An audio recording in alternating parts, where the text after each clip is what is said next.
السلام علیکم خواتین و حضرات،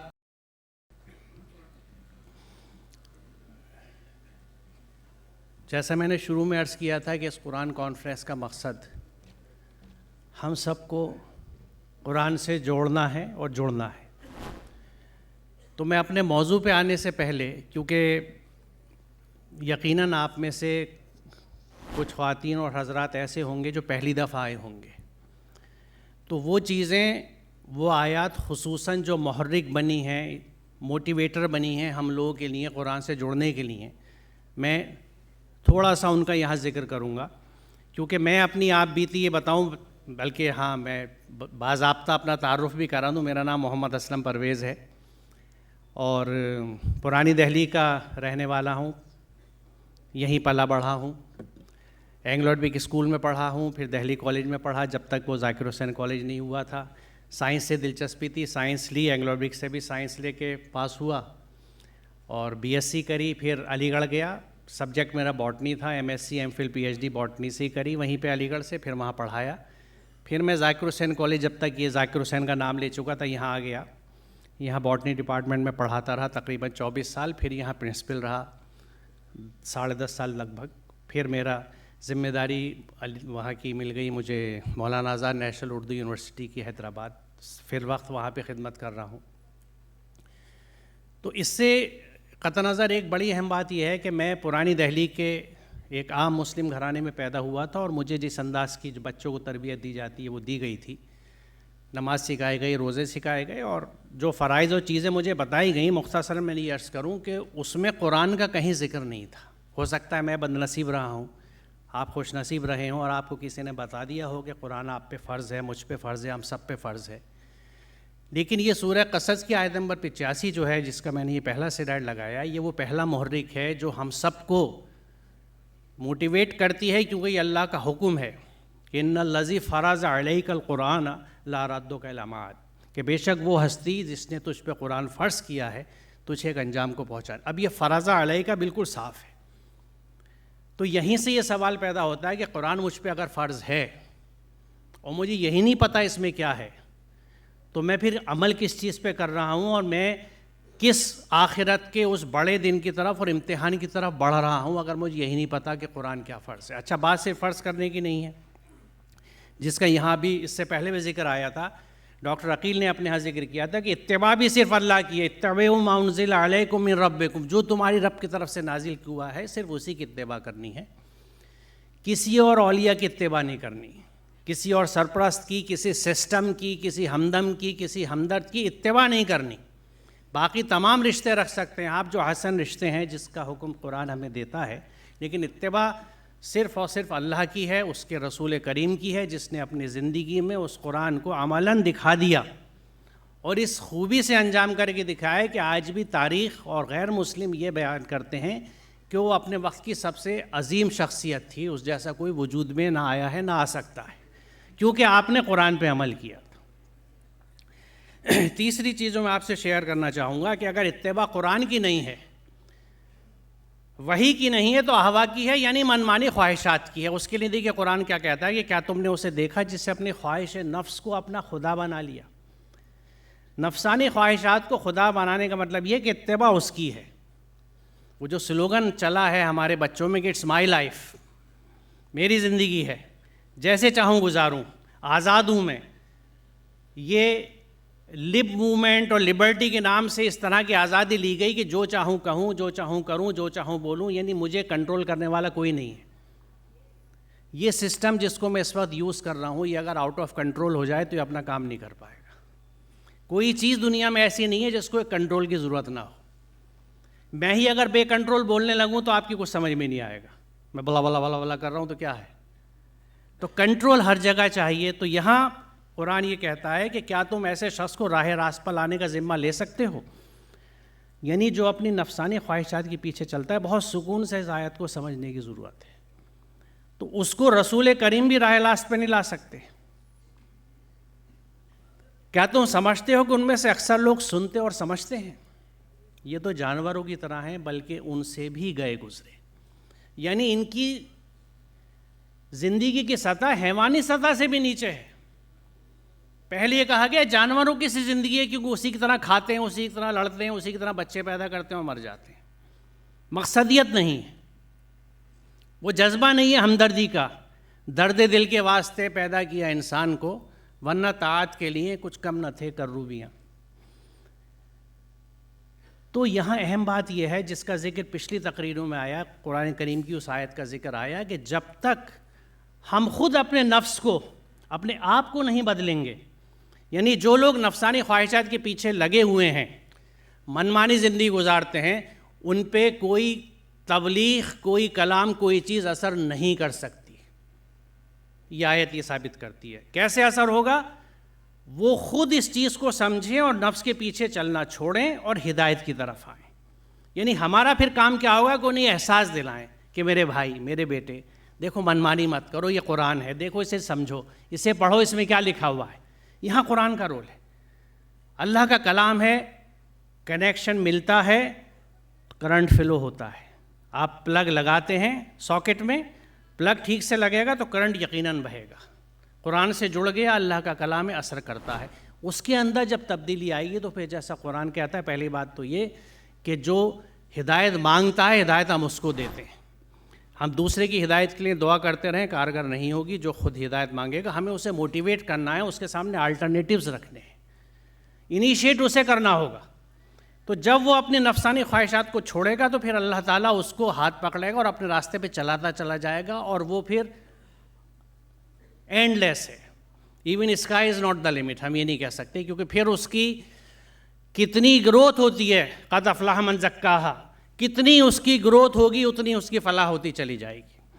تیسری آیت، چوتھی جس کی طرف توجہ چاہوں گا کہ اگر ہم غافل ہیں، کچھ پتہ نہیں ہے، تو قرآن کیا کہتا ہے غافلین کے بارے میں کہ اور یہ حقیقت ہے کہ بہت سے جن اور انسان ایسے ہیں جن کو ہم نے جہنم ہی کے لیے پیدا کیا ہے.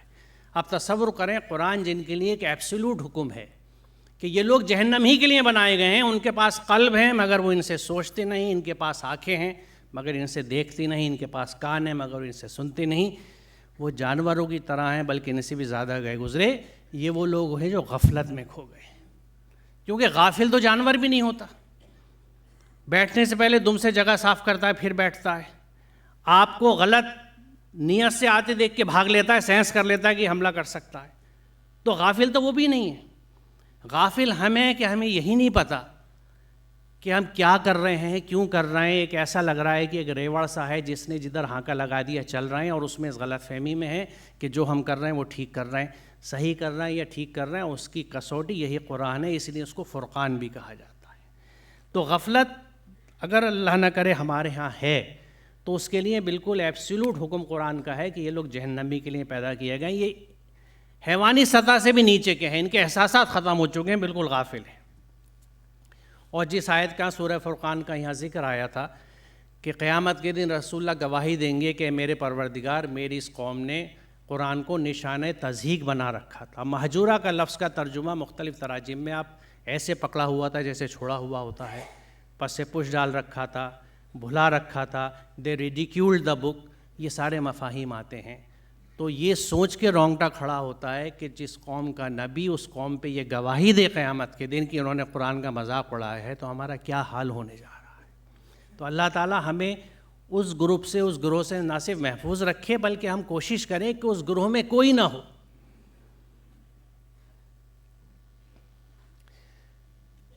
ہم نے خاص اپنے پاس سے تم کو ایک ذکر، درس نصیحت یعنی قرآن عطا کیا ہے، جو کوئی اس سے منہ موڑے گا وہ قیامت کے روز سخت بار گناہ اٹھائے گا، اور ایسے سب لوگ ہمیشہ اس کے وبال میں گرفتار رہیں گے، اور قیامت کے دن ان کے لیے بڑا تکلیف دہ بوجھ ہوگا۔ یہاں منہ موڑنے سے مراد کیا ہے؟ خدا نہ خواستہ ہم میں سے کوئی بھی ایسا نہیں ہے، وہ کتنا بھی غافل ہو، جو بظاہر قرآن کریم کی بے حرمتی کرے، بہت احتیاط سے رکھتے ہیں، جزدان میں سمیٹ کے رکھتے ہیں، اونچی جگہ پہ رکھتے ہیں، یہ احتیاط رکھتے ہیں کہ گر نہ جائے، گر جائے تو صدقہ دیتے ہیں، اس کے اوپر کوئی چیز نہیں رکھتے۔ تو پھر منہ موڑنا کیا ہے؟ منہ موڑنا یہ ہے کہ وہ ایک مقصد کے لیے جس کی آیا تھا اس مقصد سے منہ موڑا ہوا ہے۔ وہ کتاب ہدایت تھی، اس ہدایت کی طرف سے ہمارا منہ موڑا ہوا ہے، کیونکہ ہم اس سے جڑے ہی نہیں ہیں۔ جب ہم نے پڑھا نہیں، سمجھا نہیں، تو اس ہدایت کو کیسے پائیں گے؟ دوسرا نقطہ اس میں یہ ہے کہ ایسے سب لوگ ہمیشہ اس کے وبال میں گرفتار رہیں گے، اور اس کے بعد آخرہ کا ذکر ہے، قیامت کا ذکر ہے، یعنی اس دنیا میں بھی ایسے تمام لوگ جنہوں نے قرآن سے منہ موڑ رکھا ہے وہ اس کے وبال میں گرفتار رہیں گے۔ بے چینیاں ہوں گی، ناکامیاں ہوں گی، ذلتیں ہوں گی، پسماندگی ہوگی، ہر وہ کچھ ہوگا جو اتفاق سے ہم سب میں موجود ہے، اور آخرت میں قیامت کے دن ان کے لیے بڑا تکلیف دہ بوجھ ہوگا، یعنی دنیا اور آخرت دونوں خراب اگر قرآن سے ہم نے منہ موڑ رکھا ہے تو۔ حضرت علی سے منقول ہے، یہ بہت اہم حدیث ہے کہ رسول اللہ نے فرمایا، میرے پاس حضرت جبریل آئے اور کہا، اے محمد، آپ کی امت آپ کے بعد گروہوں میں بٹ جائے گی۔ رسول اللہ نے فرمایا، تو میں نے ان سے کہا، اے جبریل، نکلنے کا راستہ یعنی راہ نجات کیا ہے؟ آپ نے فرمایا کہ حضرت جبریل نے جواباً کہا، اللہ تعالیٰ کی کتاب۔ اس کے ذریعے اللہ ہر جابر کو ختم کر دیتا ہے، جس نے اس کو پکڑا یعنی اپنا لیا وہ نجات پا گیا، اور جس نے اسے چھوڑ دیا وہ ہلاک ہو گیا۔ یہ 2 مرتبہ آپ نے فرمایا۔ یہ صحیح اور فیصلہ کن قول ہے اور مذاق نہیں ہے، اسے زبانیں ایجاد نہیں کر سکتی، اس کے حیران کن پہلو ختم نہیں ہوں گے، اس میں تم سے پہلے لوگوں کی خبر ہے، تمہارے اختلافات کا فیصلہ ہے، اور تمہارے بعد جو ہونے والا ہے اس کا ذکر ہے۔ اس کی ایک ایک تفصیل، ایک ایک موتی ہے جس کو ہم سمجھ لیں اور پرو لیں۔ اب دیکھیے، یہ یقین جانو جن لوگوں نے ہماری آیات کو جھٹلایا ہے اور ان کے مقابلے میں سرکشی کی ہے، ان کے لیے آسمان کے دروازے ہرگز نہ کھولے جائیں گے، ان کا جنت میں جانا اتنا ہی ناممکن ہے جتنا سوئی کے ناکے سے اونٹ کا گزرنا۔ علمان الحفیظ، شدت نوٹ کیجئے، ایبسلیوٹ اسٹیٹمنٹ، حکم مطلق کہ ناممکن ہے۔ کن لوگوں کے لیے؟ جنہوں نے آیات کو جھٹلایا، کذبوا بآیاتنا۔ یہاں انکار کرنے والوں کا ذکر نہیں ہے، جھٹلانے والوں کا۔ جھٹلایا جاتا ہے حقیقت کو جاننے کے بعد، سمجھنے کے بعد، واقف ہونے کے بعد۔ جھٹلانے والوں کی بات ہے، اور ان کے لیے یہ حکم مطلق ہے کہ ان کا جنت میں جانا اتنا ہی ناممکن ہے جتنا سوئی کے ناکے سے اونٹ کا گزرنا۔ تو یہ میں آیات آپ کے سامنے اس لیے پیش کرنا چاہتا تھا کہ جو لوگ پہلی دفعہ آئیں وہ یہ سمجھیں کہ اس قرآن کانفرنس کا، یہ اس عوامی مشن یا تحریک کا مقصد کیا ہے۔ صرف یہ کچھ نہیں کہ ہر ایک سے واقعتاً ہاتھ جوڑ کے گزارش کہ اللہ کے واسطے، بلکہ حقیقت یہ کہ اپنے واسطے قرآن سمجھ کے پڑھ لیجیے، اور کچھ بات نہیں، کوئی اور فرمائش نہیں ہے، کوئی فہمائش نہیں ہے، صرف یہ درخواست ہے۔ اردو دیکھیے، سب سے اچھا یہ ہے کہ عربی آئے آپ کو، کیونکہ یہ میں نے اپنی ذاتی زندگی میں تجربہ کیا کہ آپ براہ راست اس انداز سے قرآن کو سمجھ سکتے ہیں، اور اس میں خوبصورتی یہ رہتی ہے کہ آپ زبان، اس کے جتنی لطافتیں ہیں عربی زبانی کی، اسے سمجھ سکتے ہیں، ان مفاہیم کو مادے کی بنیاد پہ نکال سکتے ہیں کہ اس مثال کے طور پہ سین لام میم، جیسے اسلام بنا ہے، اسلم بنا ہے، مسلم بنا ہے، سلمہ بنا ہے، سلیمہ بنا ہے، مسلمہ بنا ہے، سب کا مادہ ایک ہے۔ اس مادے میں کتنے مفاہیم ہمیں ملتے ہیں لغات میں، اور کتنے انداز سے یہ مادہ قرآن میں استعمال ہوا ہے، اس کو یکجا کیجئے. ایک مسلم کی تصویر آ گئی، اسلام کی تصویر آ گئی. یہ ہے اصل اسلام، یہ ہے مسلم جو قرآن ہمیں بتاتا ہے، اور جس کو عملاً رسول کریم نے اپنی زندگی میں عمل کر کے ہمیں دکھایا، اور وہ عظیم شخصیت وجود میں آئی. تو معاملہ اتنا سنگین ہے، کیونکہ سنگینی کس چیز کی ہے. ایک دفعہ مجھے یاد نہیں کئی سال پہلے کی بات ہے کہ ماہنامہ سائنس جو اللہ میرے ہاتھوں نکالواتا ہے، اس کی اداری میں نے یہ بات لکھی تھی، جو مجھے یاد ہے کہ اللہ نے کیا بات لکھوائی تھی میرے سے، کہ سمندر میں جب جہاز چلتا ہے تو وہ قطب نما پہ، کمپاس پہ ڈیپینڈ ہوتا ہے کہ مجھے کس ڈگری پہ کس طرف چلنا ہے. اور اگر وہ اپنے حساب سے چل رہا ہے تو اسے یقین ہے کہ وہ صحیح منزل کی طرف جا رہا ہے، لیکن اگر قطب نما کوئی چینج کر دے یا خراب ہو جائے تو پھر اس جہاز کو نہیں پتا کہ اس کا رخ کیا ہے. پھر وہ اپنا کورس کبھی ٹھیک نہیں کر سکتا جب تک کہ کسی چٹان سے ٹکرا کے ختم نہ ہو جائے. ہم اگر یہ سمجھیں گے کہ ہم کچھ غلطی کر رہے ہیں تو اللہ سے معافی مانگیں گے. جب تک ہمیں یہ احساس ہی نہیں ہے کہ وہ غلطی ہو گئی، جب تک کیا اصلاح کریں گے اور کیا معافی مانگیں گے. تو یہ سب سے اہم مدعا ہے کہ کم از کم لوگوں تک یہ بات پہنچا دی جائے.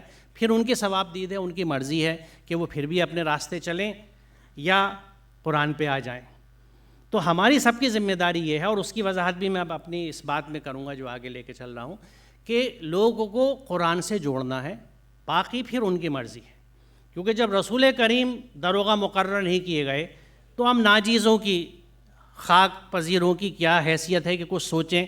تو ہمیں یہ تو نہیں سوچنا کہ دوسرا ایسا کر لے، ساتھ ہی یہ بھی نہیں سوچنا ایسا کیوں کر رہا ہے. ہاں، اس کے تئیں ایک ہمدردی اور جذبہ ہے کہ اس تک بات لے کے جائیں، اور اس کے بعد احسن طریقے سے اس کو رکھیں، اور جتنا پرسو کر سکیں، کوشش کر سکیں کر لیں، جو حتی الامکان ہو اور آسان ہو، جس سے کہ کوئی الرجک بھی نہ ہو، پریشان بھی نہ ہو. And that's it. اس کے بعد کہانی ختم. اب عبادت کی بات جو میں آپ کے سامنے رکھوں گا، اس کی وجہ یہ ہے کہ قرآن سمجھنے سے پہلے کم عمری کی میری عبادت، کیونکہ اس وقت تک نہ مجھ پہ حج لازم تھا، نہ عمرہ، نہ زکوٰۃ، تو میری عبادات کا تصور صرف نماز روزہ تھا، یا تسبیحات، یا کچھ مخصوص نمازیں جو مخصوص وقت پہ پڑھتے ہیں، سیکھیں پڑھیں، یا تسبیحات.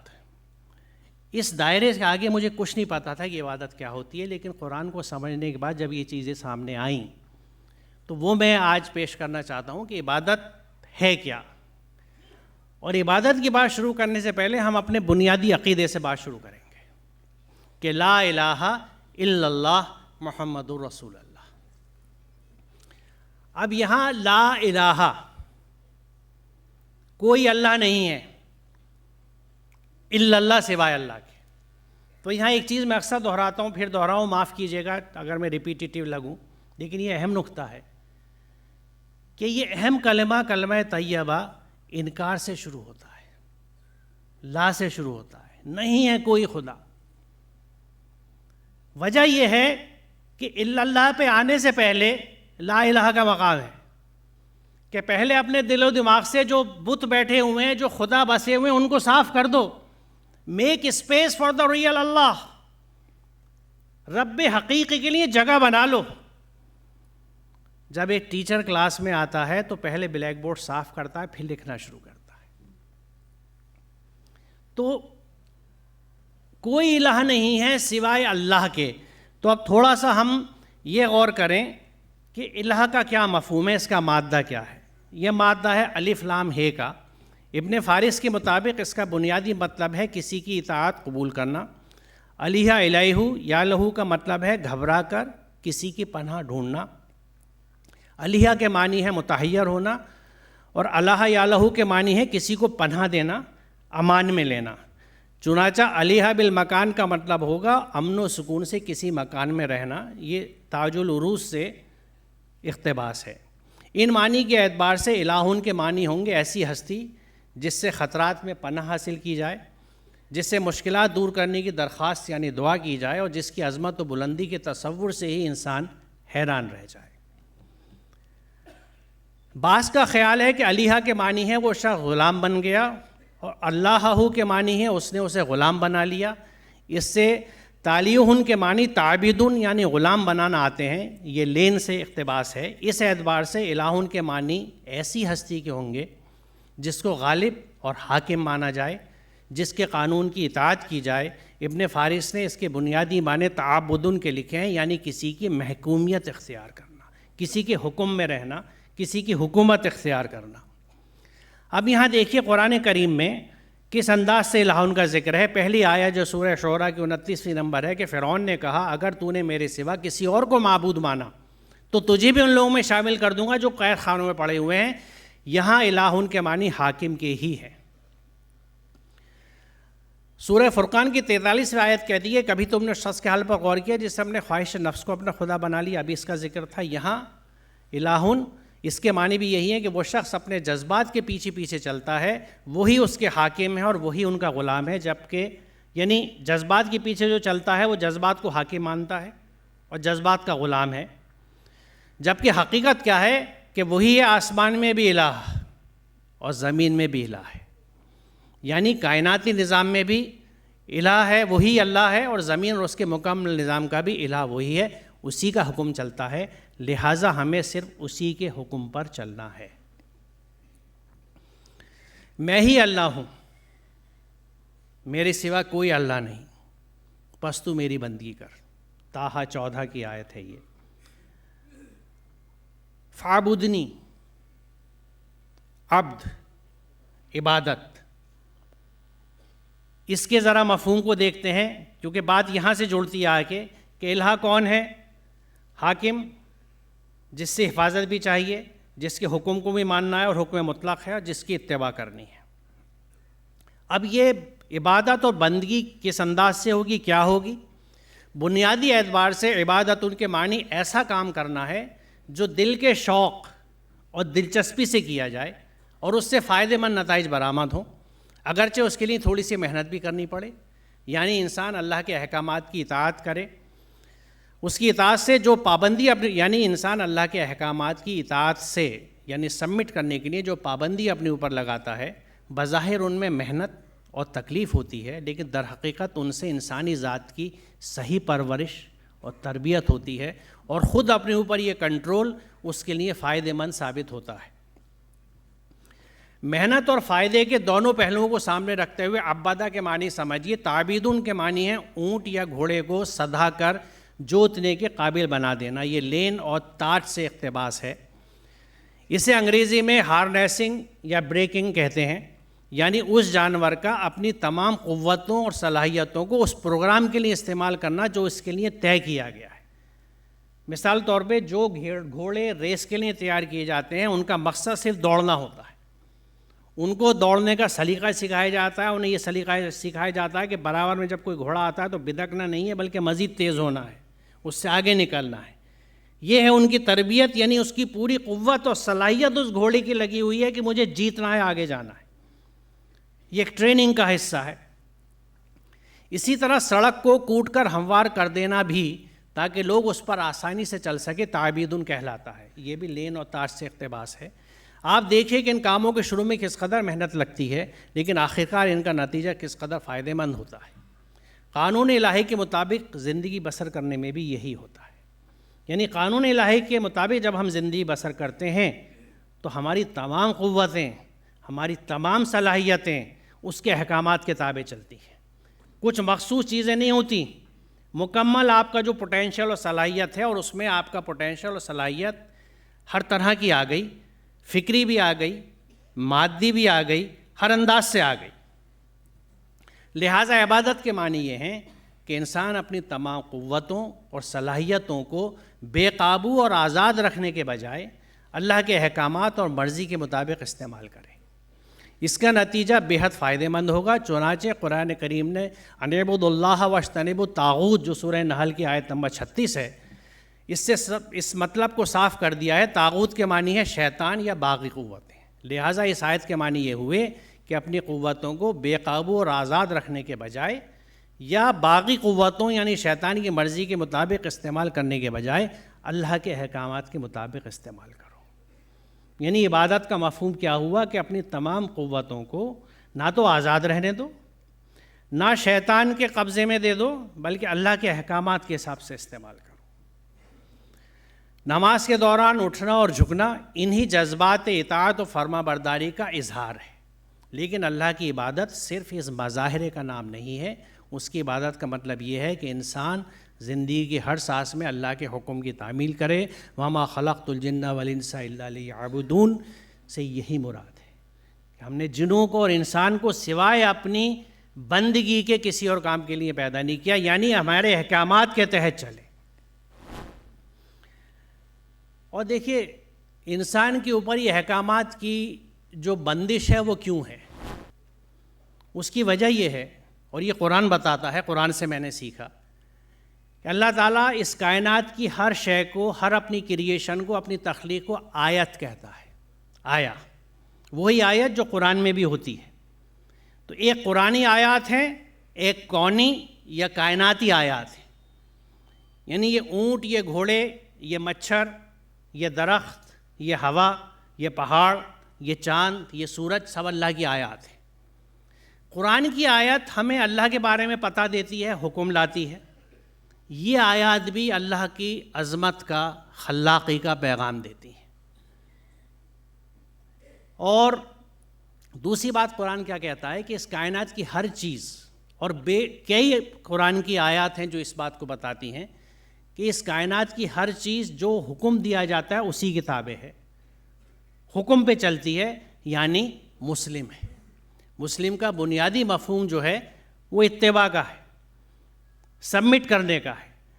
تو اس کائنات کی تمام چیزیں آیات ہیں اللہ کی، کیونکہ اللہ کی طرف ہماری سوچ کو منعکف کر سکتی ہیں، ریفلیکٹ کر سکتی ہیں اگر وہ ذہن ہو ہمارا۔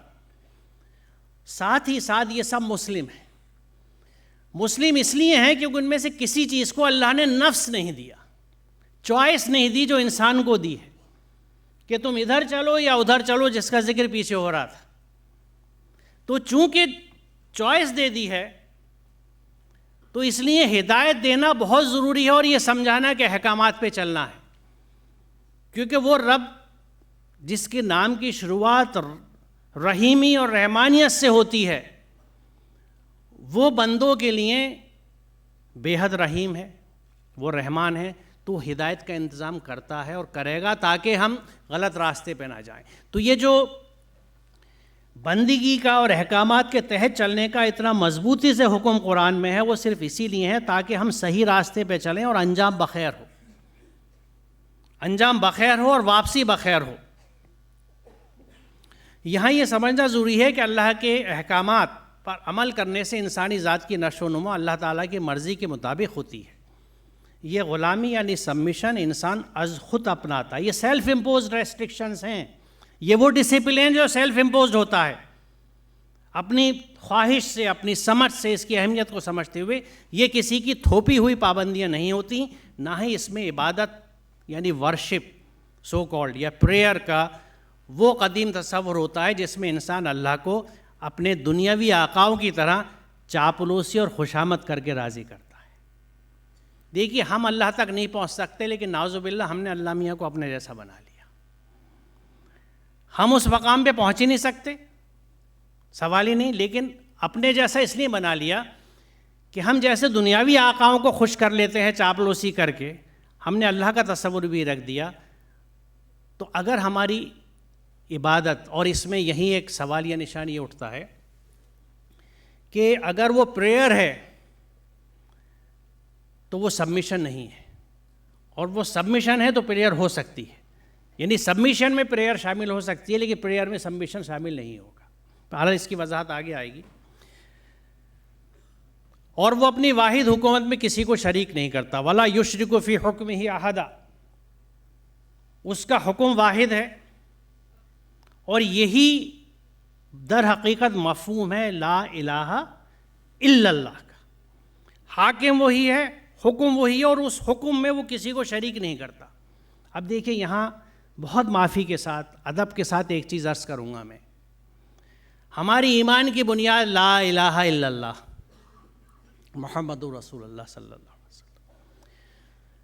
ہم جب زبان سے اقرار کرتے ہیں اور یہ کہتے ہیں، کمٹمنٹ ہے یہ کہ کوئی اللہ نہیں ہے سوائے اللہ کے، یعنی کوئی حاکم نہیں ہے سوائے اس حاکم کے، یعنی میرے لیے کوئی حکم نہیں ہے سوائے اس حکم کے، اس کے احکامات کے اوپر مجھے چلنا ہے۔ تو مجھے ایسا لگتا ہے کہیں پہ ہم یہ کام وہ کر رہے ہیں، جو کوئی نیا ایپ آپ ڈاؤن لوڈ کرتے ہیں یا بینک کا ایک لمبا چوڑا فارم بھرتے ہیں اور اس میں بنا پڑھے ہوئے ایگریڈ پہ ٹک کر دیتے ہیں، agreement signed, terms and conditions read, اسی طرح کہہ دیا لا الہ الا اللہ، کیونکہ اگر یہ کمٹمنٹ ہے اور اس کی شرائط موجود ہیں تو پھر یہ شرائط ہم مانتے ہیں تو حاکم وہ ہے، حکم اس کا۔ اگر میں نے یہ بھی مان لیا جو ہم مانتے ہیں تو وہ حکم ہے کہاں؟ کیا وہ حکم یہی ہے جو 4-5 چیزیں بنیادی ہم سکھا دیتے ہیں؟ کیا اس سے باہر حکم نہیں ہے؟ یعنی جب مجھے یہی نہیں پتا وہ حکم کیا ہے تو مجھے کہنے دیجئے کہ کلمے کا بھی حق ادا نہیں ہوا۔ کہاں ہوا کلمے کا حق؟ لا الہ زبان سے کہہ بھی دیا لا الہ تو کیا حاصل؟ علامہ اقبال ایسے نہیں کہہ گئے تھے، بڑا سر دھن کے لوگ پڑھتے ہیں، بیت بازی میں پڑھا جاتا ہے۔ غور فرما لیجئے کہ اگر آپ کا قلب، آپ کی نگاہ مسلم نہیں ہے تو زبان سے کہہ بھی دیا لا الہ تو کیا حاصل؟ تو یہ لا حاصل رہ جاتا ہے کلمہ، کیونکہ جب مجھے، اور یہ لاجیکل بات ہے بالکل، آپ بتا دیجئے غلط ہے، حاکم اسے میں مانتا ہوں، حکم مجھے پتہ نہیں، کیونکہ حکم قرآن میں ہے، وہ میں نے نہ پڑھا نہ سمجھا، مجھے پتہ نہیں، تو یہ تو خیالی باتیں ہو رہی ہیں۔ تو کیا میں یہ سمجھوں کہ ورچوئل ورلڈ میں ٹیکنالوجی آج پہنچی ہے، ہم تو 1000 سال سے ورچوئل ورلڈ میں رہ رہے ہیں، خیالی دنیا میں ہیں، زبانی کام ہو رہے ہیں؟ غور کرنے کی چیز ہے یہ۔ اب یہ آیت بڑی خوبصورتی سے وضاحت کرتی ہے کئی نکات کی، سورہ رعد 36-37، تم صاف کہہ دو مجھے تو صرف اللہ کی بندگی کا حکم دیا گیا ہے اور اس سے منع کیا گیا ہے کہ کسی کو اس کے ساتھ شریک ٹھہرا لوں، لہٰذا میں اسی کی طرف دعوت دیتا ہوں اور اسی کی طرف میرا رجوع ہے۔ اسی ہدایت کے ساتھ ہم نے یہ فرمان عربی تم پر نازل کیا ہے۔ اب اگر تم نے اس علم کے باوجود جو تمہارے پاس آ چکا ہے لوگوں کی خواہشات کی پیروی کی تو اللہ کے مقابلے میں نہ کوئی تمہارا حامی و مددگار ہے اور نہ کوئی اس کی پکڑ سے تمہیں بچا سکتا ہے۔ یہ بات کس سے کہی جا رہی ہے؟ اسے رسول کریم سے، جس پہ یہ پیغام نازل کیا گیا اور جس کے لیے ہم سے یہ کہا جاتا ہے کہ وہ آپ کی شفاعت کرائیں گے، وہ میری شفاعت کرائیں گے، بخشش کرائیں گے۔ قرآن کیا کہہ رہا ہے کہ تم اس کی پکڑ سے نہیں بچ سکتے۔ یہاں شروع سے اگر ہم چلیں تو رسول سے کیا کہا جا رہا ہے؟ صرف اللہ کی بندگی، اور اس سے منع کیا گیا کسی کو اس کے ساتھ شریک ٹھہرا لوں۔ جیسے ہی ہم وضاحت پیچھے بھی ایک مقرر نے کری، ہمارے شرک کا تصور ہمارے ہاں اگر صرف مورتی پوجا ہے تو وہاں پہ بھی ایک سوالیہ نشان ہے۔ اس کے حکم میں جو شریک ہے وہ شرک کے خانے میں ہے، یعنی اس کا حکم اگر یہ ہے کہ ہمیشہ ہمیں اچھی بات کہنی ہے تو میں نے جب بری بات کہی تو میں اس کے حکم سے باہر چلا گیا۔ کیوں کہی؟ دل میں آئی تھی، غصہ بہت آیا تھا، وہ مجھے بہت برا کہہ رہا تھا، مجھ سے برداشت ہوا، میں نے ہی برا کہہ دیا۔ قرآن کا حکم کیا ہے؟ قل لعبادی یقولوا التی احسن، میرے بندوں سے کہہ، تو خطاب بندوں سے ہے، عبادی، کیونکہ اور کوئی سنے گا نہیں، نہ فالو کرے گا۔ میرے بندوں سے کہہ دو، زبان سے جب بات نکالے بہترین نکالے۔ احسن جو ہے حسن کی سپرلیٹو فارم ہے، اچھے سے بھی اچھا تر۔ یہ گفتگو کرنی ہے آپ کو جو جب اگر ہم نہیں کرتے، اپنے دل کے جذبات کے غصے کے تحت آ کر اس سے ہٹتے ہیں تو حکم میں شرکت ہو گئی میرے جذبات کی، پھر وہی جذبات کی اتباع ہو گئی، یعنی اس کیفیت میں میرے خدا جو تھا وہ میری خواہشات تھیں جن کے تحت میں نے وہ عمل کیا۔ اور ان کاموں کی فہرست بہت لمبی ہے، وہ چاہے دکھاوے کی زندگیاں ہوں، چاہے وہ فضول خرچیاں ہوں، چاہے معاملے داری کی خرابیاں ہوں، چاہے بے ایمانیاں ہوں، چاہے کم تولنا ہو، چاہے اسمارٹنیس میں دوسرے کو چونا لگانا ہو، یہ ساری چیزیں اسی لسٹ میں آتی ہیں جن کے لیے سختی کے ساتھ قرآن ہمیں منع کرتا ہے۔ اور اسی ہدایت کے ساتھ ہم نے یہ فرمان عربی تم پر نازل کیا ہے۔ اب اگر تم نے اس علم کے باوجود جو تمہارے پاس آ چکا ہے، اب کوئی گنجائش نہیں ہے اس کے بعد کہ آپ خواہشات کی پیروی کریں۔ You have no option but to follow the divine order, جو اللہ کا حکم ہے صرف اور صرف اسی کی اتباع کرنی ہے، اور نہیں کریں گے کہتے میں ڈر لگتا ہے کہ رسول کریم سے خطاب کیا جا رہا ہے کہ نہ کوئی تمہارا حامی و مددگار ہوگا اور نہ کوئی اس کے پکڑ سے تم کو بچا سکتا۔ یقیناً رسول کریم کے لیے تو کوئی ایسا نہیں سوچ سکتا، اور وہ تو خالق ہے، اسے بھی معلوم تھا۔ یہ ہمارے لیے سبق ہے، یہ شدت ہمارے لیے ہے کہ جاگو، نو ون از ایگزیمپٹڈ۔ جس کا نام میرے کلمے کے ساتھ، میرے نام کے ساتھ تم پڑھ رہے ہو، وہ بھی ایگزیمپٹڈ نہیں ہے کہ وہ بھی اس علم کے آنے کے بعد اگر خواہشات کی اتباع کرے گا تو میری پکڑ سے نہیں بچ سکتا۔ تو یہ ہمارے سمجھانے کے لیے ہے۔ زمین اور آسمانوں میں جس قدر جاندار مخلوقات ہیں اور جتنے ملائکہ، جس بات کا میں ابھی ذکر کر رہا تھا، سب اللہ کے لیے سجدہ ریز ہیں، یعنی مکمل مطیع ہیں اور تکبر سرکشی نہیں کرتے، اپنے رب سے جو ان کے اوپر ہے ڈرتے ہیں، اور جو کچھ حکم دیا جاتا ہے اسی کے مطابق کام کرتے ہیں، یعنی سب مسلم ہیں۔ اس پوری کائنات، زمین اور آسمان کے بیچ میں جتنے مخلوقات ہیں، جاندار کی بات نہیں ہے، تخلیق، آل دی کریشنز اور ملائکہ، وہ سب اللہ کے حکم کے حساب سے کام کرتے ہیں۔ اے نبی، اے مخاطب، ان سے کہو مجھے حکم دیا گیا ہے کہ دین یعنی اطاعت اور قانون کو اللہ کے لیے خالص کر کے اسی کی بندگی کروں، اور مجھے حکم دیا گیا ہے کہ سب سے پہلے میں خود مسلم بنوں، سب سے پہلے میں خود مسلم بنوں۔ یہاں میں نے دین کے آگے اطاعت اور قانون اس لیے لکھا ہے کہ جس طرح عبادت کا تصور محبوب ہمارے یہاں محدود ہے، دین کا بھی بڑا محدود ہے۔ دین اور دینداری ہم کچھ ارکان سے منسوب کر کے رکھتے ہیں، جبکہ اس کے لیے نہ صرف قرآن بلکہ رسول اللہ کی احادیث ہیں جس میں کہا جاتا ہے کہ جب کسی کی دینداری کی بات کرتے ہو تو کیا کچھ سے معاملے داری بھی کی ہے، کچھ معاملت بھی کی ہے۔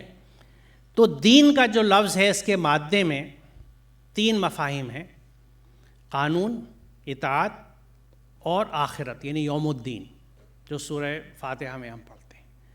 تو اطاعت اور قانون دونوں دین کے حصے میں، اس لیے بریکٹ میں یہاں دین کی وضاحت میں اطاعت اور قانون وہ صرف اللہ کے لیے ہیں، یعنی قانون بھی صرف اس کا ہوگا، اطاعت بھی اسی کی ہوگی، اور سب سے پہلے میں خود مسلم بنوں، کیونکہ جو چیز میں نہیں کرتا خود، دوسرے کو کرنے کا اور کہنے کا مجھے حق قرآن ہی نہیں دیتا۔ قرآن کریم کی آیت ہے کہ تم وہ کیوں کہتے ہو جو تم نہیں کرتے۔ اللہ کے نزدیک یہ نہایت ناپسندیدہ بات ہے کہ تم وہ کہو جو تم نہیں کرتے۔ تو جب مجھے کسی سے کچھ کہنا ہے تو پہلے مجھے کچھ کرنا ہے، لہٰذا سب سے پہلے مجھے خود مسلم بننا ہے۔ پھر جو میری طرف سے کوئی ہدایت تمہارے پاس پہنچے، تو جو لوگ میری، یہ ذکر ہے جب آدم کو زمین پہ اتار دیا گیا تھا، تو اس ہدایت کی پیروی یعنی اتباع کریں، ان کے لیے، جو لوگ اتباع کریں گے ان کے لیے کسی خوف اور رنج کا موقع نہ ہوگا، اور جو اس کو قبول کرنے سے انکار کریں گے اور ہماری آیات کو جھٹلائیں گے، یہاں کفرو اور کذبو دونوں کا ذکر ہے۔ انکار کرنے والے بھی، جھٹلانے والے بھی، وہ آگ میں جانے والے لوگ ہیں، ہم فیہا خالدون، جہاں وہ ہمیشہ رہیں گے۔ یہاں ہم فیہا خالدون کو میں ایمفیسائز اس لیے کر رہا ہوں اور سرخ رنگ سے اس لیے لکھا ہے کہ عام جو قصے کہانی ہمارے یہاں چلتے ہیں اس میں یہ کہا جاتا ہے کہ جہنم کی آگ حرام ہے۔ کس کے اوپر حرام ہے؟ جس زبان نے کلمہ پڑھ لیا ہے اس پہ جہنم کی آگ حرام ہے، امت محمدی پہ جہنم کی آگ حرام ہے، اینڈ سو آن۔ دوسری چیز یہ چلتی ہے کہ جہنم میں گئے تو تھوڑی سی سزا ملے گی، کچھ دن کے بعد پھر جنت میں واپس لے آئے جائیں گے۔ یہاں خود قرآن کی آیت ہے جو یہ کہتی ہے کہ تم سے کس نے کہہ دیا؟ کیا اللہ نے تمہیں کوئی سند دی ہے یا تم سے کوئی وعدہ کیا ہے؟ تم میں سے جو بھی گناہ میں رہے گا اور گناہ میں مبتلا رہے گا وہ جہنمی اور ہمیشہ جہنم میں رہے گا۔ قرآن میں وضاحت موجود ہے۔ رہی پہلی 2 باتیں، تو یقیناً جس زبان نے، جس نفس نے بالعمل لا الہ الا اللہ کہہ دیا جہنم حرام ہے، عمل میں تو لائیے، اور یقیناً ہم نے حق ادا کر دیا اس ذات اقدس کا جس کو ہم کل یاد کریں گے 12 ربیع الاول کو، جہنم حرام ہے۔ لیکن امت محمدی تو بنے، اس محمد کی خاک پیروں کی تو بننے کی کوشش کریں, ان کے پیغام کو تو پڑھیں, اسے سمجھے تو صحیح. نعرے لگا کے, اونٹ پہ سوار ہو کے, شکلیں بنا کے, کس محبت کا اظہار, معاف کیجیے گا, محدود ہے. اصل چیز جو تھی, جو سب سے پہلے آپ کے کردار سے شروع ہوئی, اس میں خود قرآن میں ذکر کیا جاتا ہے کہ کیا میں تم لوگوں کے بیچ میں نہیں تھا. رسول کفار سے ایڈریس کرتے ہیں کہ میں تو تمہارے بیچ میں ہی رہا ہوں, تم نے تو میری پوری زندگی دیکھی ہے. آپ دیکھیے, اپنی پوری زندگی کو ثبوت کے طور پر رسول اکرم پیش کر رہے ہیں. وہ زندگی جو شیشے کی طرح, آبدار اس موتی کی طرح جو سیپ میں محفوظ ہے, آپ نے اس علاقے میں گزاری تھی. یہ تھا آپ کا کردار. امانت دار مشہور تھے, اسی لیے اللہ تعالیٰ نے سب سے بڑی امانت آپ کے سپرد کری تاکہ امانت داری کا حق ادا کریں گے. اب یہاں چونکہ ذکر آیا تھا, میں نے آپ سے عرض کیا کہ کفر و کذب, تو میں نے سوچا کہ تھوڑا سا وضاحت کذب کی بھی کر دیں. کیا ہے الکذب؟ ان کے معنی ہے جانتے بوجھتے کسی چیز کے متعلق غلط خبر دینا. یہ محیط سے ہے اقتباس. تکذیب یہ بھی ہے کہ انسان جس بات کی سچائی کا قائل ہو اور اس پر ایمان بھی رکھتا ہو, اس کا عمل اس کے اس ایمان کی گواہی نہ دے. یہ ہے میری صورتحال, میں اپنی بات کر رہا ہوں کہ میں ایمان رکھتا ہوں یقیناً, اور سچائی کا بھی قائل ہوں. ہم میں سے کون ہے جس نے قرآن نہیں سمجھا, ناظرہ بھی نہیں پڑھا, چھوا اور دیکھا بھی نہیں, وہ یہ جانتا ہے کہ قرآن سچ ہے. مجھے کوئی ایسا مسلمان نہیں ملا جو یہ کہے قرآن نعوذ باللہ غلط ہے, جھوٹا ہے. سچ ہے, سچائی کے قائل ہے, اور ایمان بھی رکھتے ہیں, لڑ مرنے کے لیے تیار ہے, اس ایمان کے لیے جان دے دیں گے. لیکن ہمارے عمل میں اس ایمان کی جھلک نہیں نظر آ رہی. دیکھیے, ایمان اور عمل جڑے ہوئے ہیں, دونوں الگ نہیں ہیں. ایمان اندر کی چیز ہے, عمل باہر کی چیز ہے. صبح بچوں کی تربیت کے سلسلے میں سید عبداللہ طارق صاحب جن جینس کا ذکر کر رہے تھے, بڑی دلچسپ چیز ہے. جینس ہمارے جسم میں ہے, سیل میں ہے, اور اس میں بلکہ حقیقت یہ ہے, مجھے ایسا لگتا ہے کہ جس وقت اللہ تعالیٰ نے انسان کے کروموزومز بنا کے سیٹ کیے, وہی وقت تھا جب آدم کو تمام علوم دے دیے گئے اور اسم دے دیے گئے. کیونکہ اس کروموزوم میں, ان جینز میں پوٹینشیل ہے ہر کچھ کرنے کا, ہر چیز کرنے کا, جو جوڑا ہر انسان کے جسم میں موجود ہے, اس کے ہر سیل میں, کانسٹیٹیوشن میں, اس کی بناوٹ میں, اس کے جسم کا حصہ ہے, ساتھ لے کے چلتا ہے, ساتھ لے کے زمین میں جاتا ہے, گلا سڑا کے ختم کر دیتا ہے. ان جینز کی جو ظاہری شکل آتی ہے وہ فینوٹائپ کہلاتی ہے. جینوٹائپ جو جینس اندر ہے, فینوٹائپ جو باہر آئی. اور مزے کی بات یہ ہے کہ جینس کے ظاہر ہونے کا عمل جو ہے, جس کو جین ایکسپریشن کہتے ہیں, یہ ٹوٹلی انوائرمنٹ سے کنٹرول ہوتا ہے, جس کا ذکر سید عبداللہ طارق صاحب کہہ رہے تھے, اور جو یعنی دیگر مقررین کا بھی خیال تھا اور ہم سب کا یہ درد ہے, کیونکہ انوائرمنٹ جینس کو چینج کرتا ہے. اس کو ہم چینج نہیں کہتے, سائنٹیفکلی ماڈیفیکیشن کہتے ہیں. اس میں اسٹیٹمنٹ نہیں کہا جاتا ہے the expression of the gene is modified by the environment.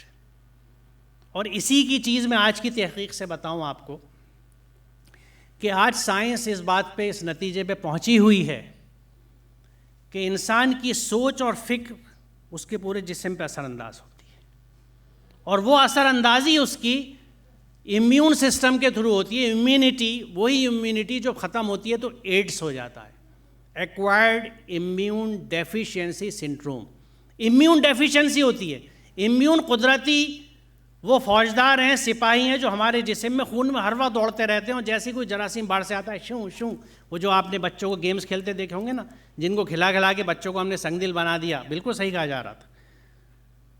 عقل استعمال نہیں کرتے, بچہ کیا دیکھ رہا ہے. اس کو کسی یتیم کو کھانا کھلاتے ہوئے, یتیم خانے جاتے ہوئے, کسی اپاہج کی مدد کرتے ہوئے کوئی ویڈیو گیم نہیں دکھاتا. اس کو کل کل کل, مار دو, پٹک دو, جیت جاؤ, کیونکہ وی آر کنکررز آف نیچر, ہم نیچر کو فتح کرنے والے لوگ ہیں. جن سائنسدانوں نے یہ سلوگنز دیے تھے, وہی اسکول آف تھاٹ آج یہ کہتا ہے کہ we need to be in sync with nature, کہ ہمیں نیچر کے ساتھ ہم آہنگ ہونے کی بہت ضرورت ہے. ہم اس دریا کے بہاؤ کو تو کنٹرول کر ہی نہیں سکتے، ہمیں اب اس کے ساتھ ہی بہنا چاہیے، مخالف بہنا بھی اچھا نہیں ہے. سنکنگ ود نیچر کی بات آ رہی ہے کہ ہم آہنگ ہوتے جاؤ نیچر کے ساتھ، اسی میں فلاح ہے. اب دیکھیے وہ کس طرح قرآن کی طرف پہنچ رہے ہیں صرف کائناتی آیات کو دیکھ کے. ہم قرآنی آیات کو سنبھال کے رکھے بیٹھے ہیں، وہ کائناتی آیات سے حق پہ پہنچ رہے ہیں اور ایسے نتیجے لے کے آ رہے ہیں. تو ماحول ایک ایسی چیز ہے جو جینس کو موڈیفائی کر دیتا ہے. تو ہم اگر دیکھیے، ہم آپ میں سے اکثر یہ بات سنی ہوگی کہ رسول اکرم کے زمانے میں اطباء مدینے آئے، مدنی زندگی کی بات ہے، اور لگ بھگ 6 ماہ قیام رکھا اور چلے گئے کہ یہاں تو کوئی بیماری نہیں ہوتا. آج یہ بات ثابت ہے کہ آپ کی سوچ، آپ کے فکر، آپ کے پیوری امیونٹی سسٹم کو کنٹرول کرتی ہے. اگر آپ کی سوچ صاف ہے، ذہن صاف ہے، یعنی نفس لوامہ وجود میں آ چکا ہے، قلب سلیم وجود میں آ چکا ہے. نفس امارہ کو آپ نے مار دیا ہے. بڑے موذی کو مارا، نفس امارہ کو گر مارا. نہنگو اژدہاؤ شیر نر مارا تو کیا مارا. یہ جو جانور اندر کا ہے، مرد مومن وہ ہے جس نے اسے مار لیا. وہ زور مارتا ہے آنکھیں چلانے کے لیے. یہ میں وہ باتیں کہہ رہا ہوں جو آج کی عام ہیں. بہت مثالیں تھے. میں آنکھوں پہ کیوں آ رہا ہوں کہ میں پریشان ہوں ان آنکھوں سے. یہ برہنہ کر رہی ہیں، یہ زنا کر رہی ہیں، یہ گناہ کے بیج بو رہی ہیں، یہ فساد پیدا کر رہی ہیں، یہ گھروں کو توڑ رہی ہیں، یہ اولادوں کو برباد کر رہی ہیں، یہ لقمے حرام کر رہی ہیں. یہ جو آنکھیں چلتی ہیں، مجھے وہیں روک لینا ہے کہ نہیں سورہ نور کی آیت نمبر 30 یاد آ جائے کہ میرے بندوں سے کہہ دو کہ اپنی نگاہیں نیچی رکھیں اور اپنی شرمگاہوں کی حفاظت کریں. اور یہ ذکر آیا تو میں بتا دوں، کیونکہ میں نے شروع میں عورت کا ذکر کیا تھا. ہم بہت، معاف کیجیے گا اس لفظ کو استعمال کرنے پہ، چوڑے ہوتے ہیں کہ ہم مرد ہیں. مرد کی ذمہ داری دیکھیے قرآن نے کیا کہا ہے. سورہ نور کی آیت نمبر 30 میں پہلے مرد کو خطاب کیا گیا ہے کہ اپنی نظر نیچے رکھو، اپنی شرمگاہوں کی حفاظت کرو. گویا قرآن کے حساب سے مرد کی عصمت زیادہ قیمتی ہے، زیادہ پہلے کہی گئی ہے، جس کو ہم گنتے نہیں، لڑکوں کے کھیل کہتے ہیں. معاف کیجیے گا لیکن یہ سماج میں رہتا ہوں میں. مرد کا گناہ نہیں مانا جاتا.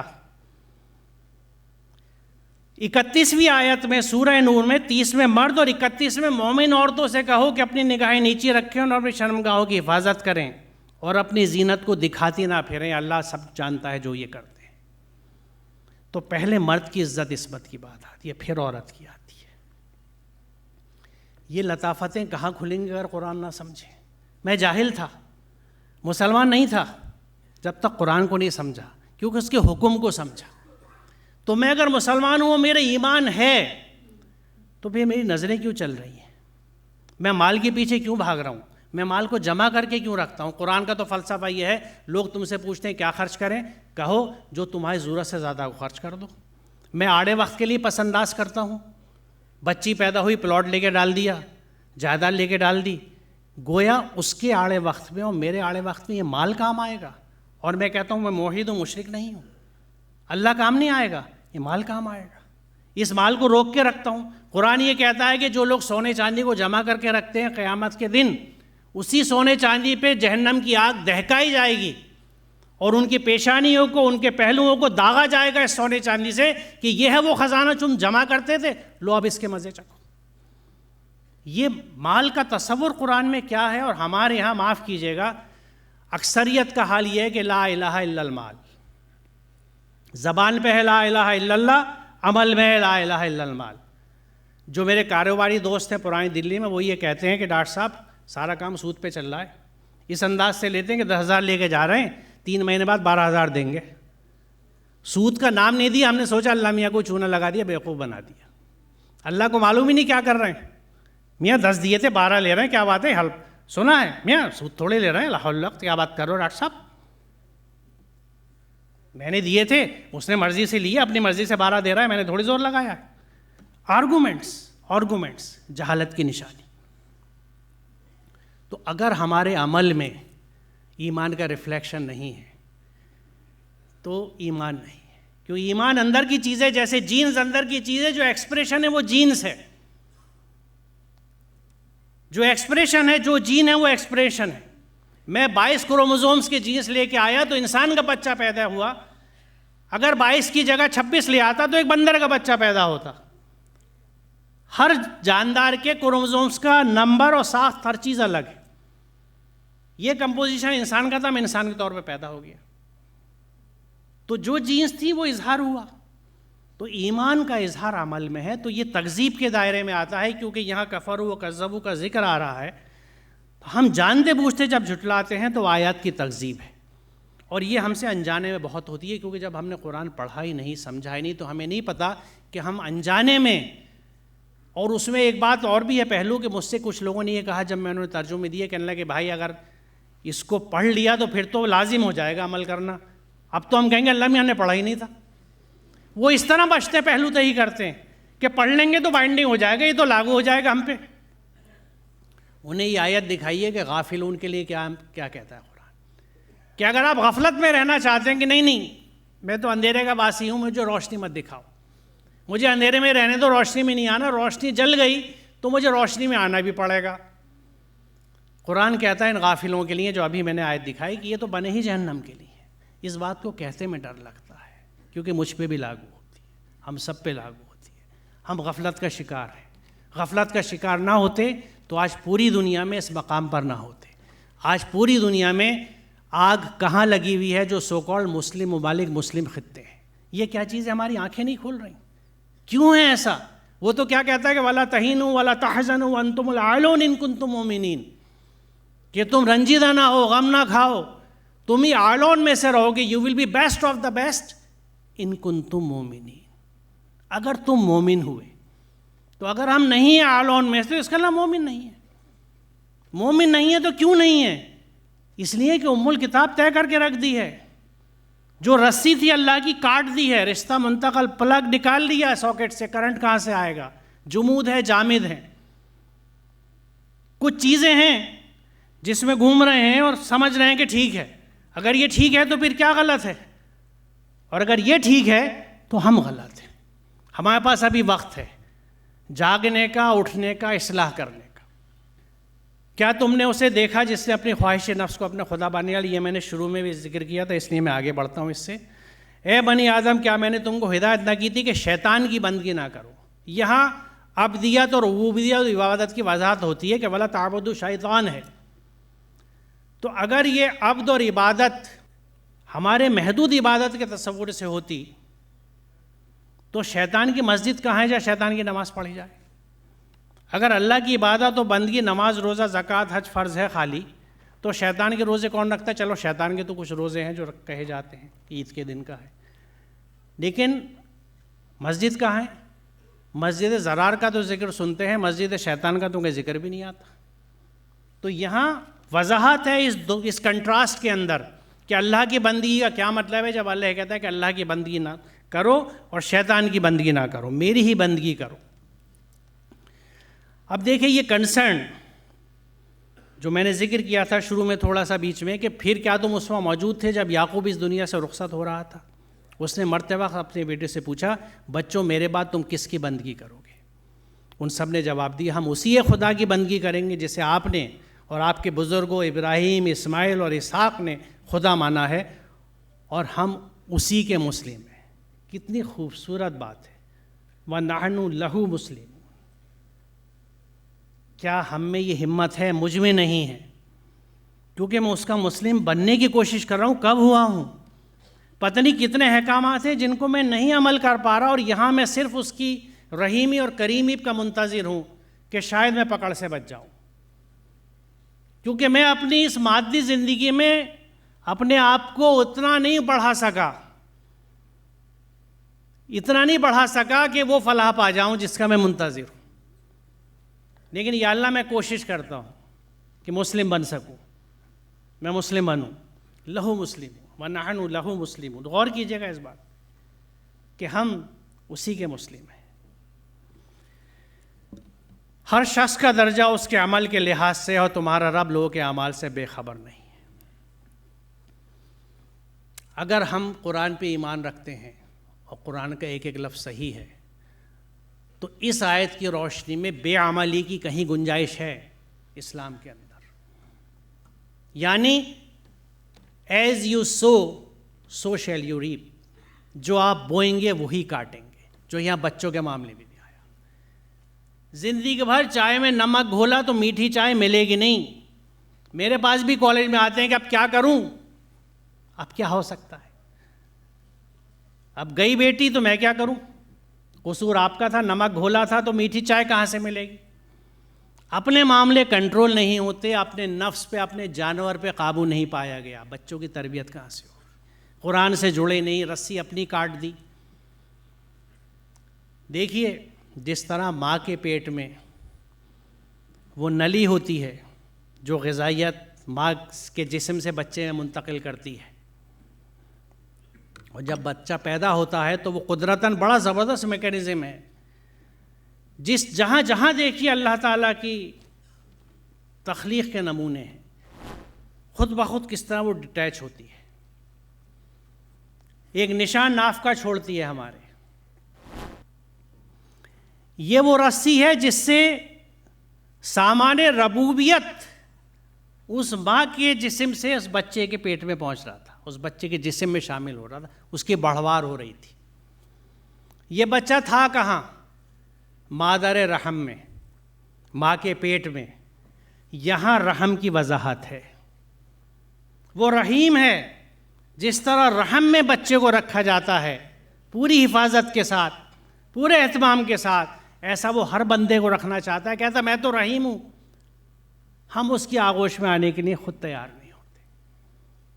اس کی باہیں کھلی ہوئی ہیں, ہم اس رحم مادر میں جانے کے لیے تیار نہیں ہوتے.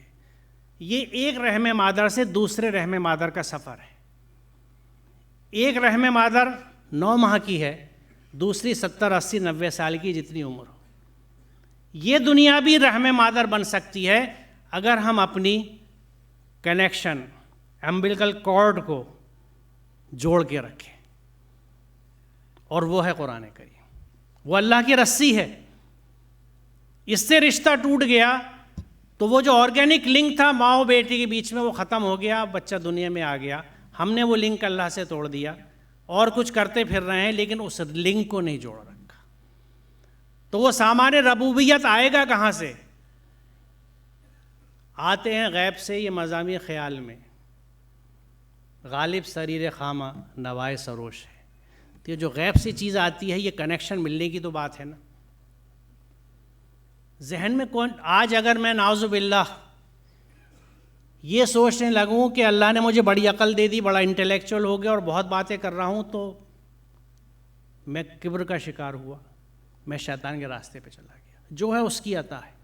سمجھ دی اس نے دی, فہم دیا اس نے دیا, بولنے کی صلاحیت دی اس نے دی. اس کا کرم ہے کہ مجھے استعمال کر لیا اس کام کے لیے. میری حیثیت نہیں ہے, کسی کی کوئی حیثیت نہیں, ہم کچھ نہیں کرتے. ہمارے ہاں میں ہے ہی نہیں. میں شوڈ ناٹ ایگزسٹ, میرا وجود کچھ نہیں ہے. اور سائنٹیفکلی اگر آپ دیکھیں یہ کائنات اتنی وسیع ہے کہ انسان کا وجود اس میں ہے ہی نہیں. نیگلیجبل کوانٹیٹیز جو ہوتی ہیں, نیگلیجبل.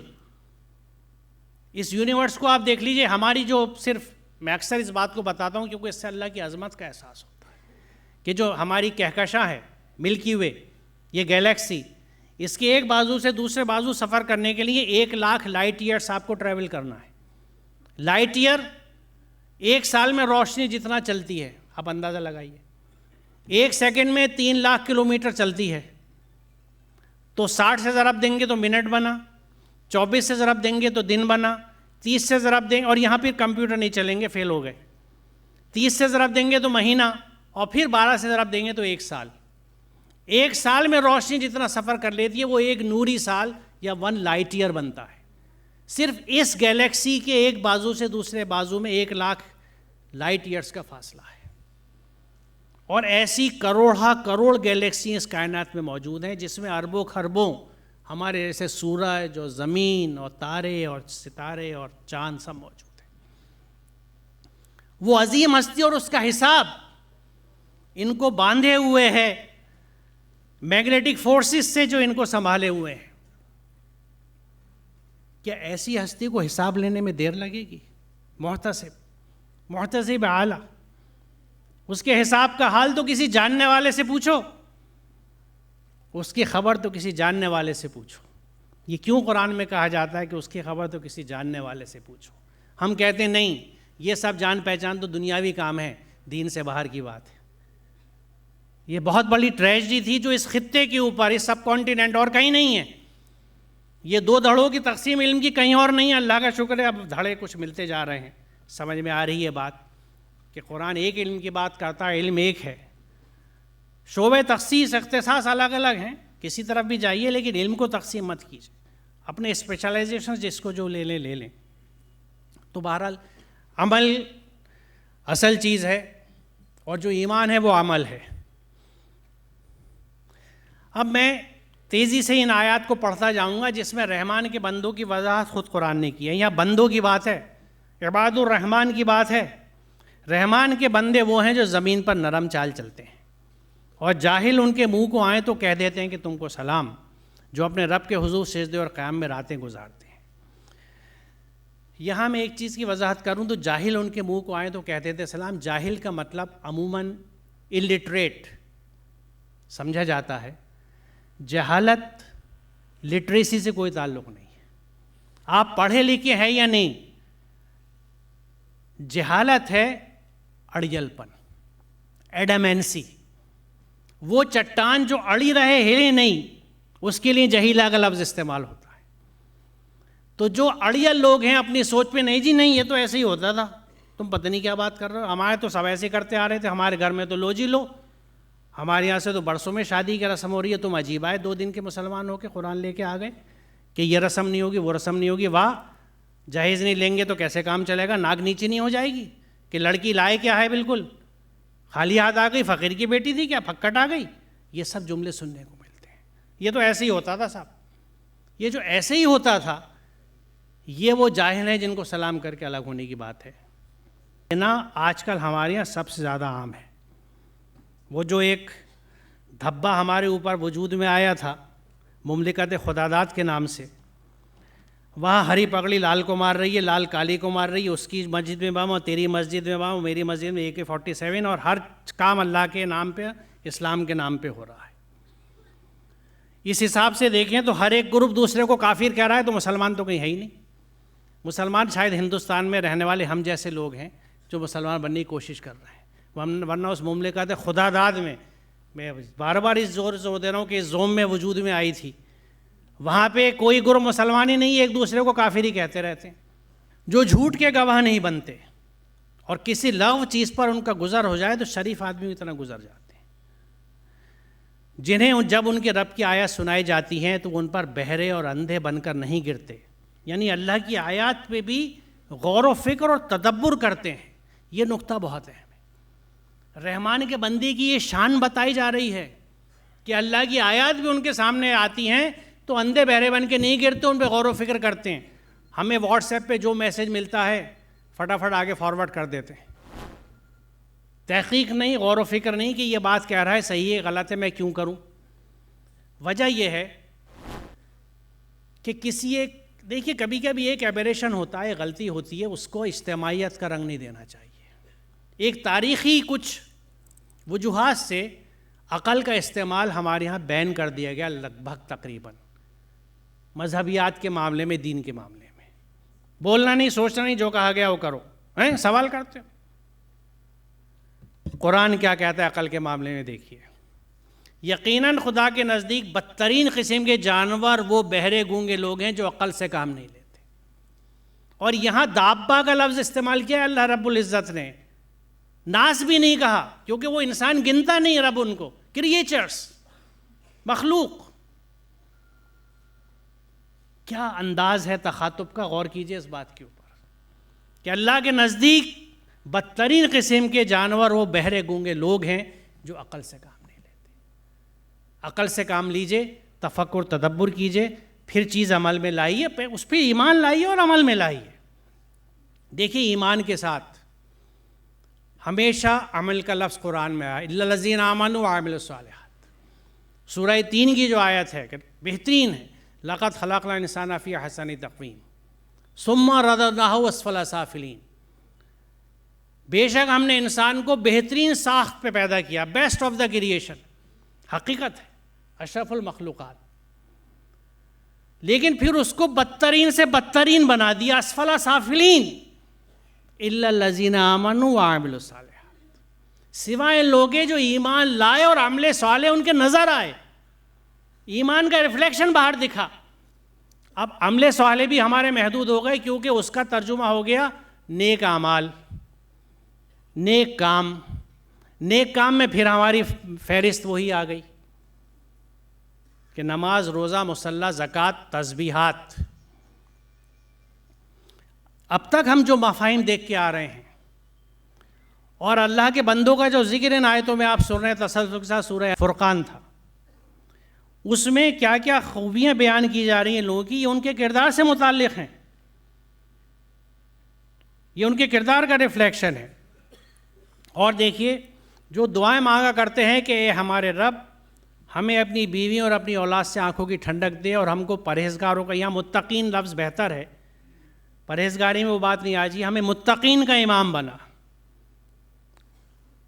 اب یہاں ذکر کیا طارق صاحب نے بھی، ہم میں سے کون ہے جو اس انداز کی دعائیں مانگتا ہے؟ ہم نے تو مانگنا بھی چھوڑ دیا کہ ہماری بیوی اور ہماری اولاد آنکھوں کی ٹھنڈک کو، بلکہ میں یقین کے ساتھ کہتا ہوں کہ اس نوجوان مجمع کی اکثریت کو یہ بھی شاید پتہ نہ ہو کہ یہ بھی کوئی دعا ہوتی ہے کہ بیوی جو ہے یا اولاد جو ہے وہ آنکھوں کی ٹھنڈک ہو۔ اسی لیے انہیں قرۃ العین کا بھی مفہوم شاید سمجھ میں نہیں آتا کہ یہ آنکھوں کی ٹھنڈک کیا چیز ہوتی ہے۔ ہاں، ان اولادوں کے والدین اگر یہاں بیٹھے ہوں گے اکثریت کے، تو انہیں معلوم ہوگا کہ دل کی جلن کیا ہوتی ہے جس اولاد کی وجہ سے ہو رہی ہے۔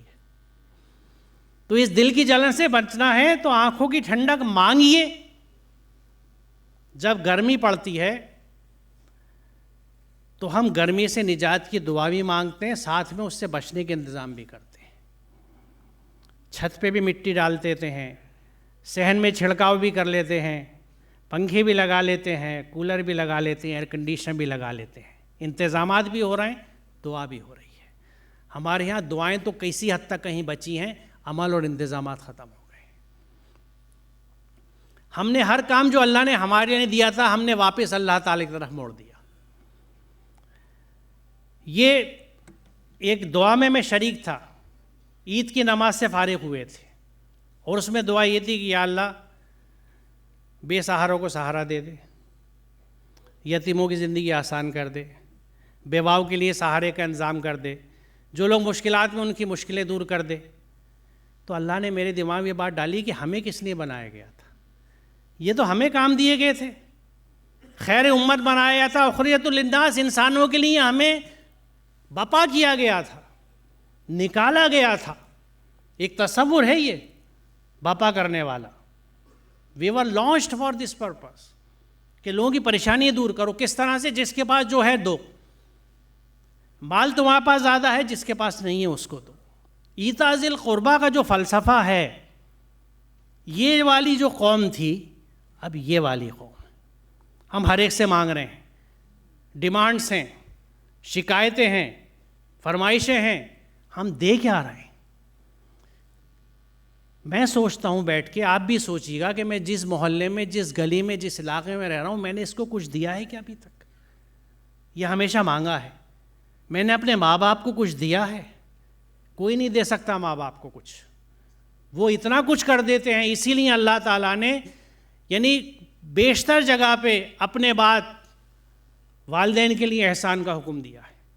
آپ نہیں کچھ پیک بیک کر سکتے، لیکن کیا اور کچھ نہیں کر سکتا میں؟ یا کتنا کیا ہے میں نے؟ یہ ہیں وہ لوگ جو اپنے صبر کا پھل منزل بلند کی شکل میں پائیں گے۔ اور یہ صبر ہاتھ سے ہاتھ دھرنے والا صبر نہیں ہوگا، بلکہ جیسے ذکر آیا تھا، یہ صبر جو ہے یہ پرزیویئرنس، ڈٹے رہنا، جٹے رہنا آزمائش میں، ہاتھ پہ ہاتھ دھرنے والے، اس طرح سے صبر کرنے والوں کے ساتھ اللہ نہیں ہو سکتا جب کہتا ہے ان اللہ مع الصابرین۔ وہ جو ڈٹے رہتے ہیں لوگ، اپنی منزل کی تلاش میں جٹے رہتے ہیں، لٹک رہے ہیں ایک چٹان کے کنارے پر ایک پیر ٹیک کے، وہ پھسلا اور نیچے گرے اور موت یقینی ہے، لیکن اسٹرگل ہے دوسرا پیر جمانا ہے، منزل کی طرف جانا ہے، اوپر اٹھنا ہے. یہ ہے صابر لوگ. اور جب اوپر پہنچ جاتے ہیں تو شکر کرتے ہیں کہ میں یہاں آ گیا. یہ شکایت نہیں کرتے کہ کہاں مصیبت میں پھنسا دیا تھا. کیونکہ شکر کا اپوزٹ جو قرآن سکھاتا ہے وہ کفر ہے. وَاشْكُرُوا لِي وَلَا تَكْفُرُونَ. بہت خوبصورت ہے، بہت چھوٹی سی آیت ہے. تو میرا شکر کرو، کفر مت کرو. اور میں اس کو کفری کہنا چاہتا ہوں، کفران نعمت نہیں کہنا چاہتا، جو زیادہ تر تراجم میں استعمال ہوتا ہے. اس کی وجہ یہ ہے کہ نعمت کا کفران بھی تو نعمت دینے والے کا ہی کفران ہے. فرق کیا ہے؟ نعمت کا کفران دینے والے کا بھی انکار ہے. شیطان کو اس لیے سب سے بڑا ناشکرا کہا جاتا ہے. اور اس کے ناشکرے پن کی اور شیطان بننے کی وجہ گھمنڈ تھا، تکبر تھا، اور جو اس کے دماغ میں تھا. اس نے سجدے سے انکار کیا کہ میرے سے کمتر ہے. تو یہ ذہن میں رکھیے گا کہ تکبر، گھمنڈ، اور اس کی وجہ سے وہ میں جس کا میں ذکر کر رہا تھا کہ میں ہونی نہیں چاہیے. ہمیں یہ ذہن میں رکھنا چاہیے، ہمارے عمل میں یہ بات دکھے کہ میں ہوں نہیں. I just don't exist. میں جو کچھ ہوں اس کی عطا ہے، اس کی کریمی ہے، اس کی رحیمی ہے، اور اس کا میں جتنا عملاً شکر ادا کر سکوں وہ قبول کرے. آداب و تسلیمات سے ان کا استقبال ہوگا. اور یہاں پھر ان لوگوں کے لیے ہے کہ یہ جنت میں ہمیشہ رہیں گے، خالدین فیہا. کہیں آتا ہے خالدین فیہا ابدا. تو اب آپ نے وہ لوگ دیکھ لیا جو جہنم میں ہمیشہ رہنے والے ہیں. یہ لوگ دیکھ لیے جو جنت میں آرام میں ہمیشہ سے رہنے والے ہیں. یہ وہ لوگ ہیں. اب دیکھیے، بظاہر یہ بڑی عجیب بات ہے کہ اللہ میں یہ بھی دیکھ رہے ہیں کہ میں یوں چل رہا ہوں. نرم چال کیا چیز ہے؟ زمین پہ نرم چال. دوسری جگہ کہا گیا ہے کہ نہ تم زمین کو پھاڑ سکتے ہو، نہ پہاڑوں سے بلند ہو سکتے ہو. ہمارے ہاں ہمارے نوجوان ایک ہفتہ جم میں جاتے ہیں اور اس کے بعد گلی میں دیکھا ہوگا آپ نے، وہ ٹائٹ ٹی شرٹ سے پہن لی، وہ تھوڑے سے جو بازو بنے دکھاتے ہوئے. قصور ان کا نہیں ہے، ہمارا آپ کا ہے کہ اس بچے کو قرآن سے نہیں جوڑا. وہ آج غفلت کا شکار ہے. میں جواب دہ ہوں. وہ والدین، وہ محلہ، وہ سماج، وہ محلے داریاں ختم ہو گئیں. میں پرانی دہلی کی جس محلے میں پلا ہوں، وہاں ہمارے جو محلے کے ایک بڑے تھے خلیفہ جی، وہ کان بھی پکڑتے تھے، تھپڑ بھی مارتے تھے، کوئی غلط بات دیکھتے تھے، اور یہ کہہ دیتے گھر آ رہا ہوں ابھی بتانے. تو ڈر لگتا تھا کہ گھر پہ آ کے شکایت نہ کر دیں. آج گھر والے ٹیچرز کے بعد اسکول پہنچ جاتے ہیں کہ تو نے مارا کیسے میرے بچے کو. کیمبرج اسکول میں واقعات ہو چکے، اینگلوڈوک اسکول میں واقعات ہو چکے، 2 کا مجھے پتا ہے، بہت جگہ ہو چکے ہوں گے. ٹیچر نے ہمت کیسے کری؟ ابھی میرے بچے کو مارا، میں نے پتہ نہیں کس طرح پالا ہے اسے. وہ جب جوتے مارتا ہے ابا کے بڑے ہو کے یا اماں کو چوٹی پکڑ کے باہر نکالتا ہے، جب احساس ہوتا ہے کہ یہ تو ہم نے کیا کیا. ادب تہذیب نہیں سکھائی. تو یہ وہ چیزیں ہیں جن کی، دیکھیے ایک اور بات بتاؤں آپ کو، وہ قابل توجہ ہے، خاص طور سے میرے ان نوجوانوں کے لیے جو ابھی والدین کی اسٹیج پہ نہیں آئے. آج آپ بازار میں جائیے سودا خریدنے تو اکثریت میرے جیسی عمر کے لوگوں کی سودا خریدتے دکھے گی. ہمارے نوجوان کہاں ہیں؟ وہ سبزی ترکاری کیوں نہیں لاتے؟ وہ گھر سے تھیلے لے کے کیوں نہیں نکلتے؟ میں اور میری عمر کے لوگوں نے تو سودے خریدے ہیں. میں تو آج بھی خریدتا ہوں، اللہ کا شکر ہے، اس کا بڑا کرم ہے. اور میں اپنے ٹپیکل تھیلے سے پہچانا جاتا ہوں. علاقے میں کبھی کسی دوسرے آدمی کو تھیلا دے کے بھیج دیتا ہوں تو وہ کہتا ہے اچھا ماسٹر جی گھر کی سبزی ہے، یہ لو لے جا. اس طرح کی لے کے جاتے ہیں. شلجم ایسے لیتے، منڈی ایسے لیتے. وہ سودے آج ہم بچوں سے کیوں نہیں لے رہے؟ گھر میں ہم بچوں سے اپنے ہاتھ پیر کیوں نہیں دبوا رہے؟ سر کیوں نہیں دبوا رہے؟ دیکھیے اس کے پیچھے حکمت تھی. 10 منٹ بچے کے پیر دبانے سے درد ٹھیک نہیں ہو جاتا، اس کو ہم خدمت سکھا رہے تھے. سر دبا کے سر درد ٹھیک نہیں ہو رہا، دوا سے ہوگا، لیکن اسے کہ رکو ماں باپ کے پاس، ٹھہرو، انہیں وقت دو، ان کی خدمت کرو. یہ ایک ٹریننگ کا حصہ تھا. ہم نے باہری کلچر اور تہذیب کو ایسا اپنایا کہ ان چیزوں کو معیوب سمجھا. بچے کو ساتھ سلانا معیوب سمجھا. آپ یقین جانیں میرے بچے جب چھوٹے تھے تو ایک اچھے اسکول میں جس میں چاہتا تھا داخلہ دینا، اور وہاں جب انٹرویو ہوا ہمارا تو اس بات پر ریجیکٹ کر دیا گیا کہ یہ بچے کو ساتھ سلاتے ہیں.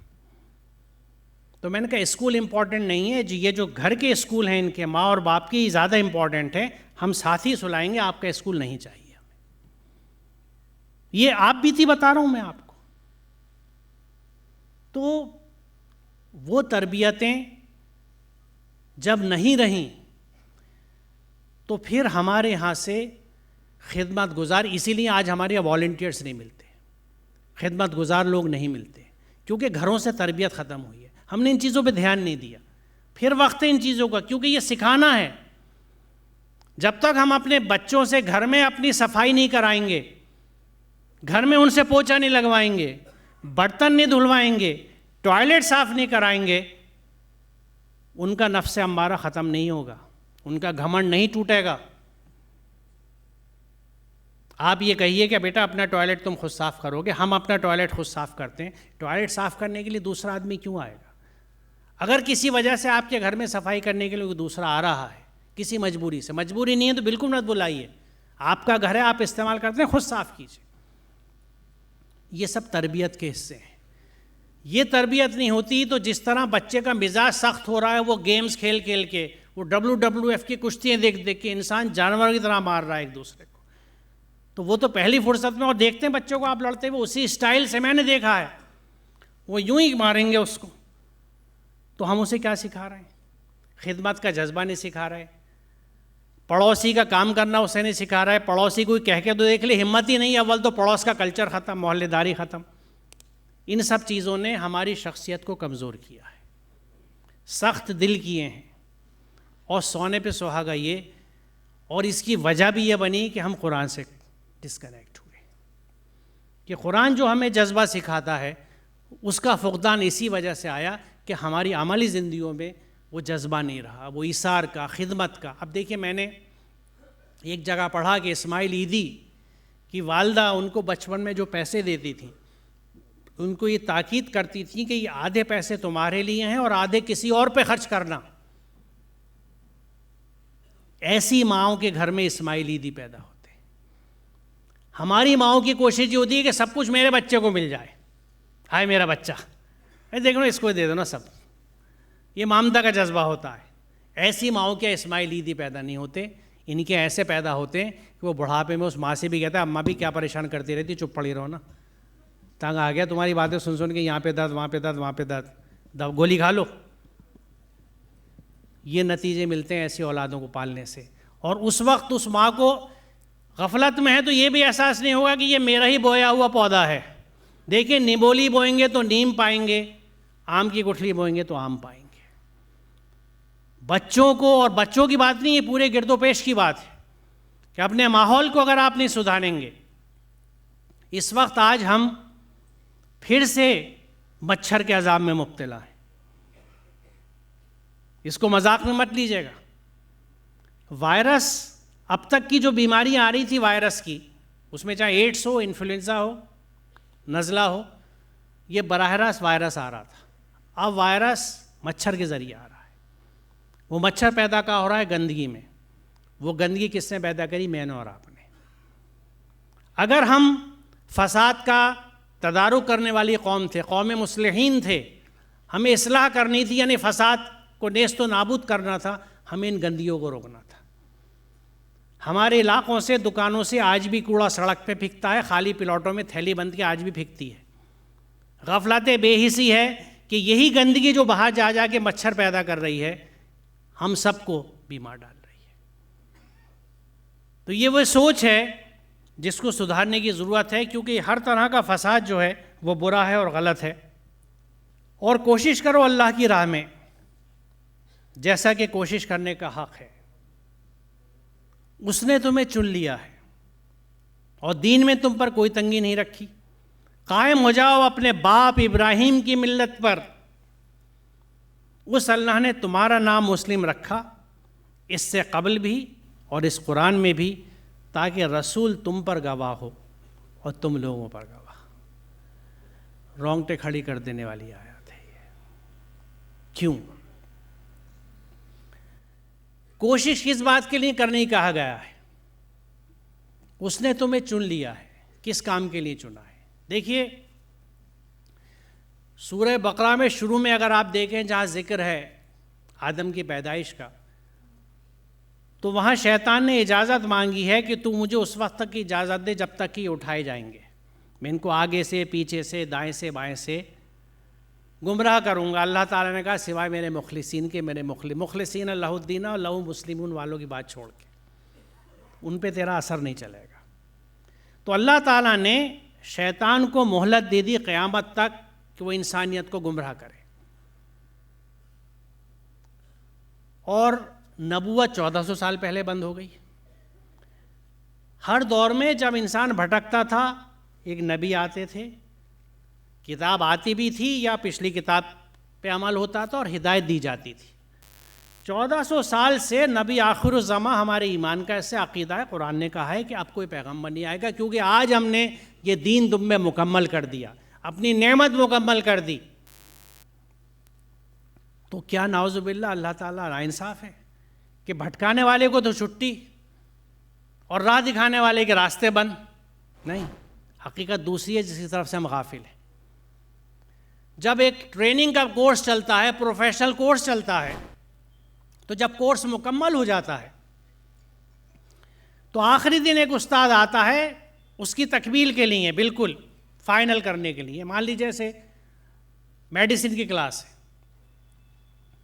اس کے بعد اب کوئی ڈاکٹر اس کلاس کو پڑھانے نہیں آتا، تعلیم مکمل ہو چکی، کیونکہ اب آج کے بعد سے اس کلاس کا ہر طالب علم بذات خود ڈاکٹر ہے۔ جس امت پہ دین مکمل کیا گیا، نبی آخر الزماں بنایا گیا، آپ تصور کیجئے اس کے ہر فرد کو اللہ نے کیا درجہ دیا نبی کا، کہ اب یہ تمہیں آگے لے جانا ہے، تمہیں چن لیا ہے۔ اور اس کو جوڑیے آخری حصے پہ کہ رسول تم پہ گواہ اور تم لوگوں پہ گواہ۔ رسول کیا گواہی دیں گے کہ یا اللہ میں نے تیرا قرآن، تیرا کلام، تیری ہدایت اس امت تک پہنچا دی تھی۔ کیا ہم اس گواہی کی پوزیشن میں ہیں کہ ہم نے اس چیز کو آگے بڑھا دیا تھا یا قیامت تک بڑھائیں گے؟ آپ تصور کیجئے، یہاں تو قرآن سے ہی نہیں جڑے، سمجھے ہی نہیں، عمل میں ہی نہیں لائے، ایمان پہ کام چلا رہے ہیں، عمل ہے نہیں۔ اور عمل سے وہ شخصیت بنتی جو رسول کریم کی تھی۔ آپ نے ایسی کانفرنسیں نہیں کری تھی، آپ کی تبلیغ بالعمل تھی، بالکردار تھی، لوگ متاثر ہوتے تھے کہ یہ ایسا آقا ہے جو غلام کو اپنے اونٹ پہ آدھے راستے بٹھا کے چلتا ہے، جو ناانصافی کبھی نہیں کرتا۔ آپ کبھی نوکر کو دسترخوان پہ بٹھا کے دیکھیں میں نے کچھ گھرانے، اور میں انہیں سلام کرتا ہوں کہ وہاں دسترخوان پہ نوکر کو ساتھ بٹھایا جاتا ہے، لیکن اتنا ضمیر، اتنا ظرف بہت کم لوگوں میں ہے کہ نوکر کو اس برابری کے درجے پہ رکھ سکے۔ تو یہ کردار تھا آپ کا۔ جب تک کردار نہیں ہوگا ہم اپنی بات لوگوں تک نہیں پہنچا سکتے۔ پھر جن میں پہنچانا ہے ان کے ساتھ ہماری نفرتیں، ہمارے جھگڑے آپس کے، میں اس سے نہیں ملوں گا، میں اس سے ملوں گا، میری مسجد میں تم نہیں آؤ گے، تمہاری مسجد میں میں نہیں آؤں گا، یہ کیا ہے؟ قرآن دیکھیے آپ خود کیا کیا چیز آپ کو بتائی جائے، جو لوگ جانتے ہیں اور باقی انشاءاللہ جانیں گے کہ یہ تفرقہ بازی اسلام میں ہے ہی نہیں۔ جو اسے میں نے حدیث شروع میں کوٹ کری کہ واحد حل قرآن ہے، قرآن کی طرف لوٹ آئیں گے تو سارے تفرقے ختم، حق ہے کہ راستہ ایک ہے۔ تو اللہ تعالیٰ نے ہمیں چنا ہے اس کام کے لیے کہ یہ پیغام حق لوگوں تک لے کے جائیں۔ تو جب تک ہم اسے سمجھیں گے نہیں، ہم بات آگے نہیں لے جا سکتے۔ اور دوسری بات یہ کہ قرآن کی ہر آیت اور حکم پہ عمل کرنا عبادت کا حصہ ہے۔ یہ بہت ایبسٹریکٹ تصور ہے، اور مجھے افسوس ہے کہ اردو کی کتاب اٹھائی، انگریزی کی کسی کی بھی، اسلامک پریئرس، اسلامی عبادات، ایک تو وہ پریئر نہیں ہے، اٹ از ٹوٹل سبمیشن، مکمل اطاعت ہے۔ قرآن کے ہر حکم پہ عمل کرنا عبادت ہے۔ جب جب آپ اچھا بول رہے ہیں آپ عبادت پہ مشغول ہیں۔ یہ کس نے کہا یہ عبادت نہیں ہے؟ کہیں کہیں فوکس میں تبدیلی ہے۔ دیکھیے یہاں یہ سرچ لائٹ مجھ پہ پڑ رہی ہے، تو خود بخود یہ اسٹیج کے بقیہ حصے اندھیرے میں چلے گئے. اگر یہ باقی لائٹیں بھی بند کر دیں آپ، یا گھٹاٹوپ اندھیرا ہو، تو صرف جس چیز پہ فوکس ہے وہ نظر آئے گی. باقی چیزیں چھپانے کی کوشش نہیں کی گئی ہے، لیکن وہ نظر نہیں آئیں گی. جب آپ فوکس کچھ چیزوں کو عبادات کا نام دے کے اسی پہ فوکس کر دیں گے تو بقیہ احکامات پہ عمل لوگ کہاں سے کریں گے؟ میں نہیں سمجھتا کہ مجھے کسی نے یہ اتھارٹی دی ہے کہ میں یہ کہوں کہ قرآن کی اس آیت پہ عمل کرنا عبادت کا حصہ ہے اور اس آیت پہ عمل نہ کرو تو کوئی حرج نہیں، کیونکہ میں تمہیں بتا ہی نہیں رہا. اچھا کوئی مجھے کیوں بتائے؟ میں عقل استعمال کروں، میں خود قرآن سمجھوں. میں جب ہر کام اپنا کر سکتا ہوں. جب ہم کاروبار بدلتے ہیں تو جو کاروبار نہیں آتا اسی سیکھ لیتے ہیں. ہمارا بچہ انجینئرنگ کی تیاری کرتا ہے، انجینئرنگ میں ایڈمیشن نہیں ہوتا، اس کو سائیکالوجی آنرس کرا دیتے ہیں، اس کو عربک آنرس کرا دیتے ہیں. اسٹریم چینج ہوتی ہے نا، اس چینج اسٹریم میں ہم اپنے آپ کو ایڈیپٹ کر لیتے ہیں، کیونکہ ہمارے جینز اور کروموزوم میں پوری ایڈیپٹیبلٹی ہے، ہم ہر کام کر سکتے ہیں. ایک بچہ جو آپ کے گھر میں پیدا ہوا اس کو لے جائیے فرانس میں، فرینچ بولتا ہوا بڑا ہوگا. اگر وہ آپ کیا پیدا ہوا تھا اور اس کے جینز میڈ ان انڈیا تھے تو ہندی یا اردو بولتا ہوا پیدا ہوتا، یا ہندوستانی زبان ہوتا، وہ فرینچ کیوں بولنے لگا؟ جس ماحول میں پلا وہی بولنے لگا، کیونکہ اس میں صلاحیت ہے.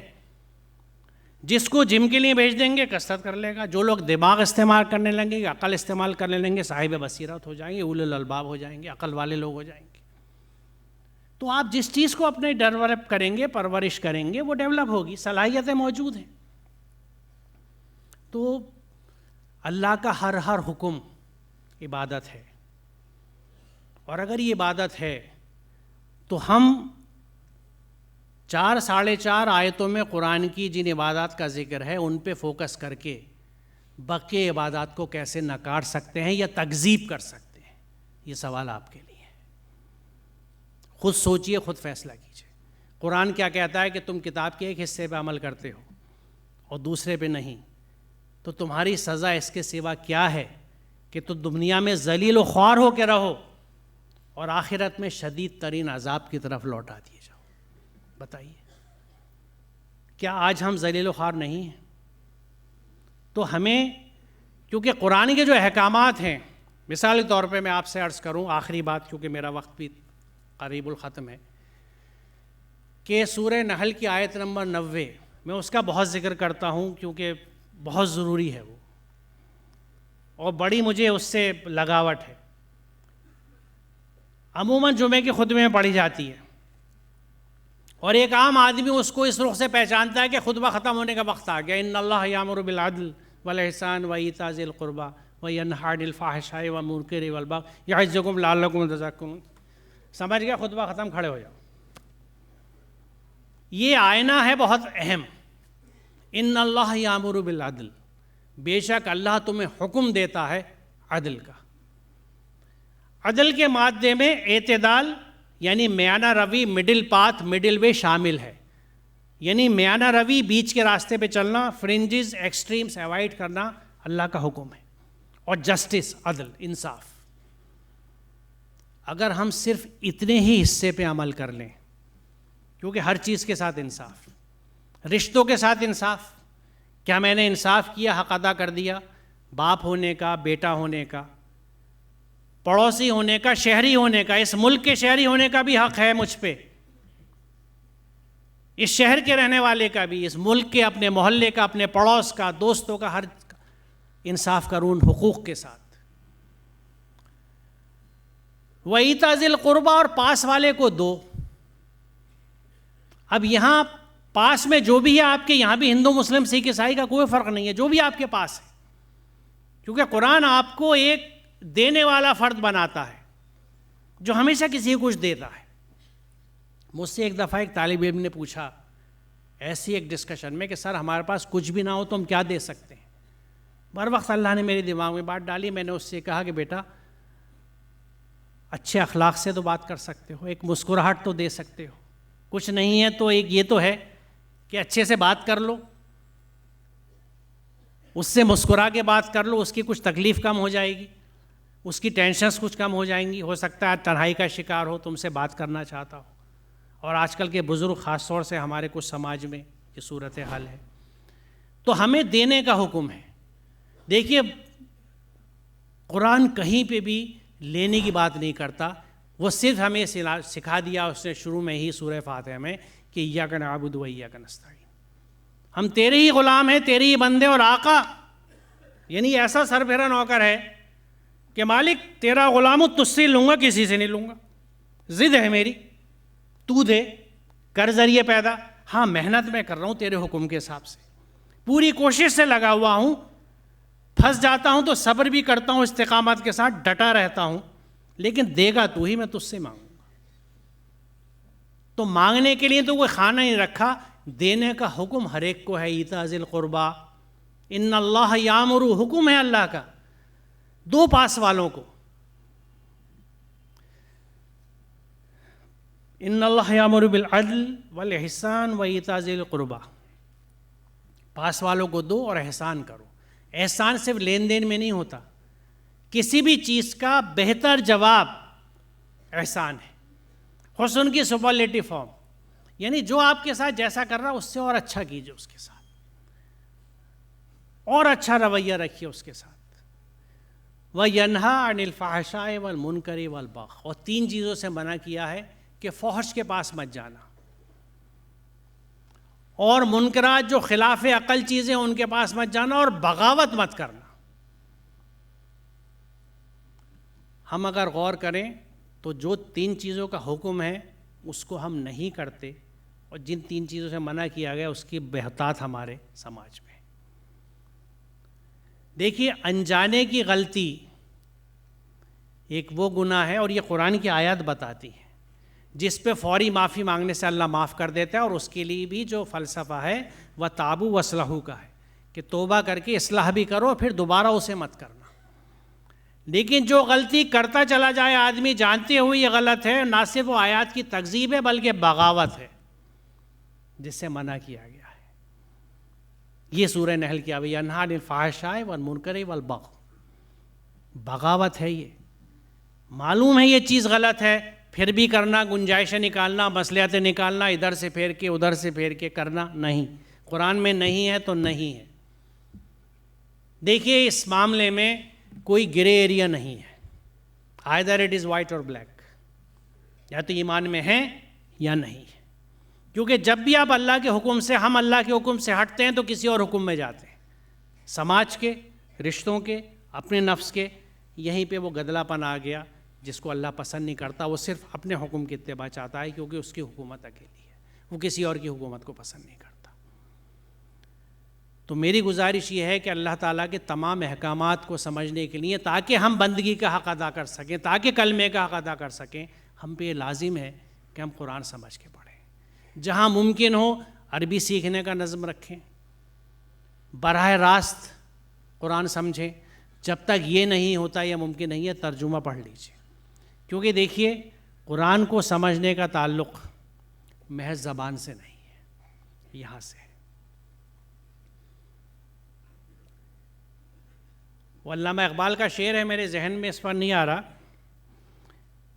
تیرے ضمیر پہ جب تک نہ ہو نزول کتاب، گرہ کشا ہے نہ راضی نہ صاحب کشاف.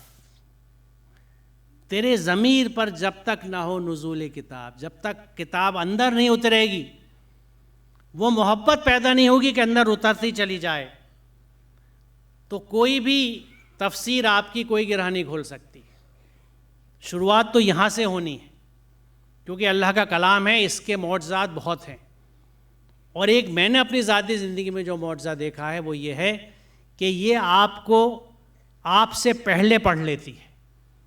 اس سے پہلے کہ آپ قرآن پڑھیں، قرآن آپ کو پڑھ لیتا ہے کہ آپ کس نیت سے اس کے پاس آ رہے ہیں، کس مقصدیت کے ساتھ آ رہے ہیں.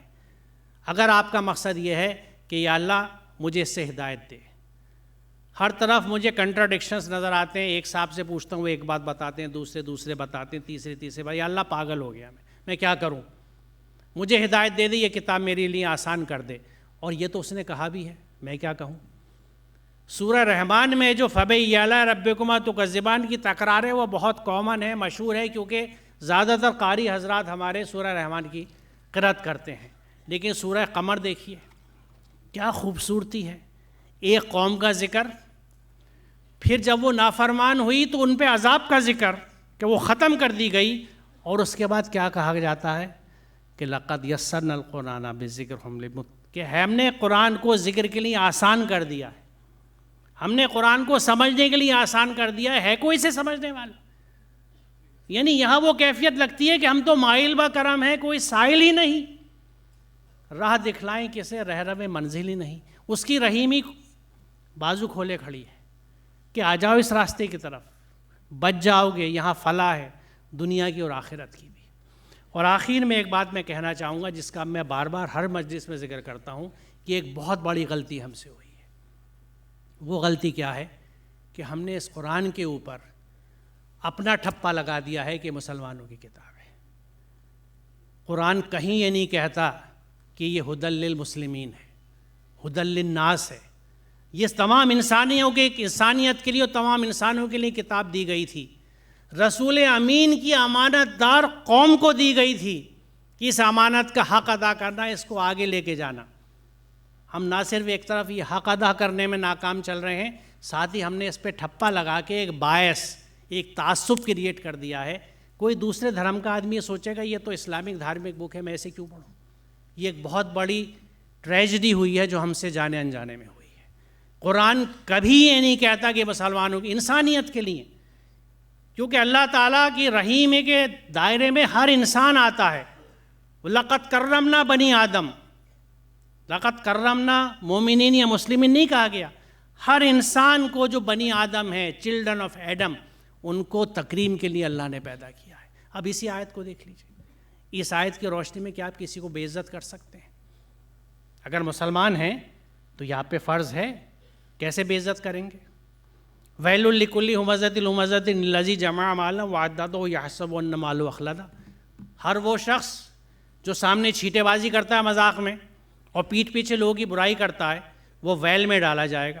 ویل جہنم کا بہت خطرناک علاقہ ہے، اور جو مال کو جمع کر کے رکھتا ہے کہ اس کو قائم رکھے گا، وہ جہنم میں ڈالا جائے گا، ویل میں ڈالا جائے گا۔ یہ قرآن ہے، قرآن کا حکم ہے۔ تو جب بھی ہم یہ کام کرتے ہیں تو اپنے آپ کو جہنم رسید بنانے کا انتظام کرتے ہیں، لیکن بڑی وجہ اس کی یہ ہے کہ ہم قرآن سے جڑے ہوئے نہیں۔ ہمارے نوجوان جس زبان کی جملے اور زبانیں اور باتیں استعمال کرتے ہیں، اور اس میں ہم سبھی شامل ہیں، اس کی بڑی وجہ یہ ہے کہ یہ رخ ہمارے سامنے نہیں ہے۔ تو میری صرف گزارش یہ ہے کہ ہم اس طرح کا نظم بنائیں، کوشش کریں کہ قرآن کو خود بھی ترجمے سے پڑھیں، گھر میں نظم رکھیں۔ باجماعت ٹیلی ویژن اور سیریل دیکھے جا سکتے ہیں، فلمیں دیکھی جا سکتی ہیں، تو قرآن کی بات کیوں نہیں کی جا سکتی؟ اور جو قرآن کا باہمی محبت کا، عقابت داری کا معاملہ ہے، اس کو اپنے پاس ضرور رکھیں، اپنے سے باندھ کے رکھیں۔ میں بہت شکر گزار ہوں آپ سب حضرات کا کہ آپ نے وقت دیا اور اللہ کے اس پیغام کو سنا۔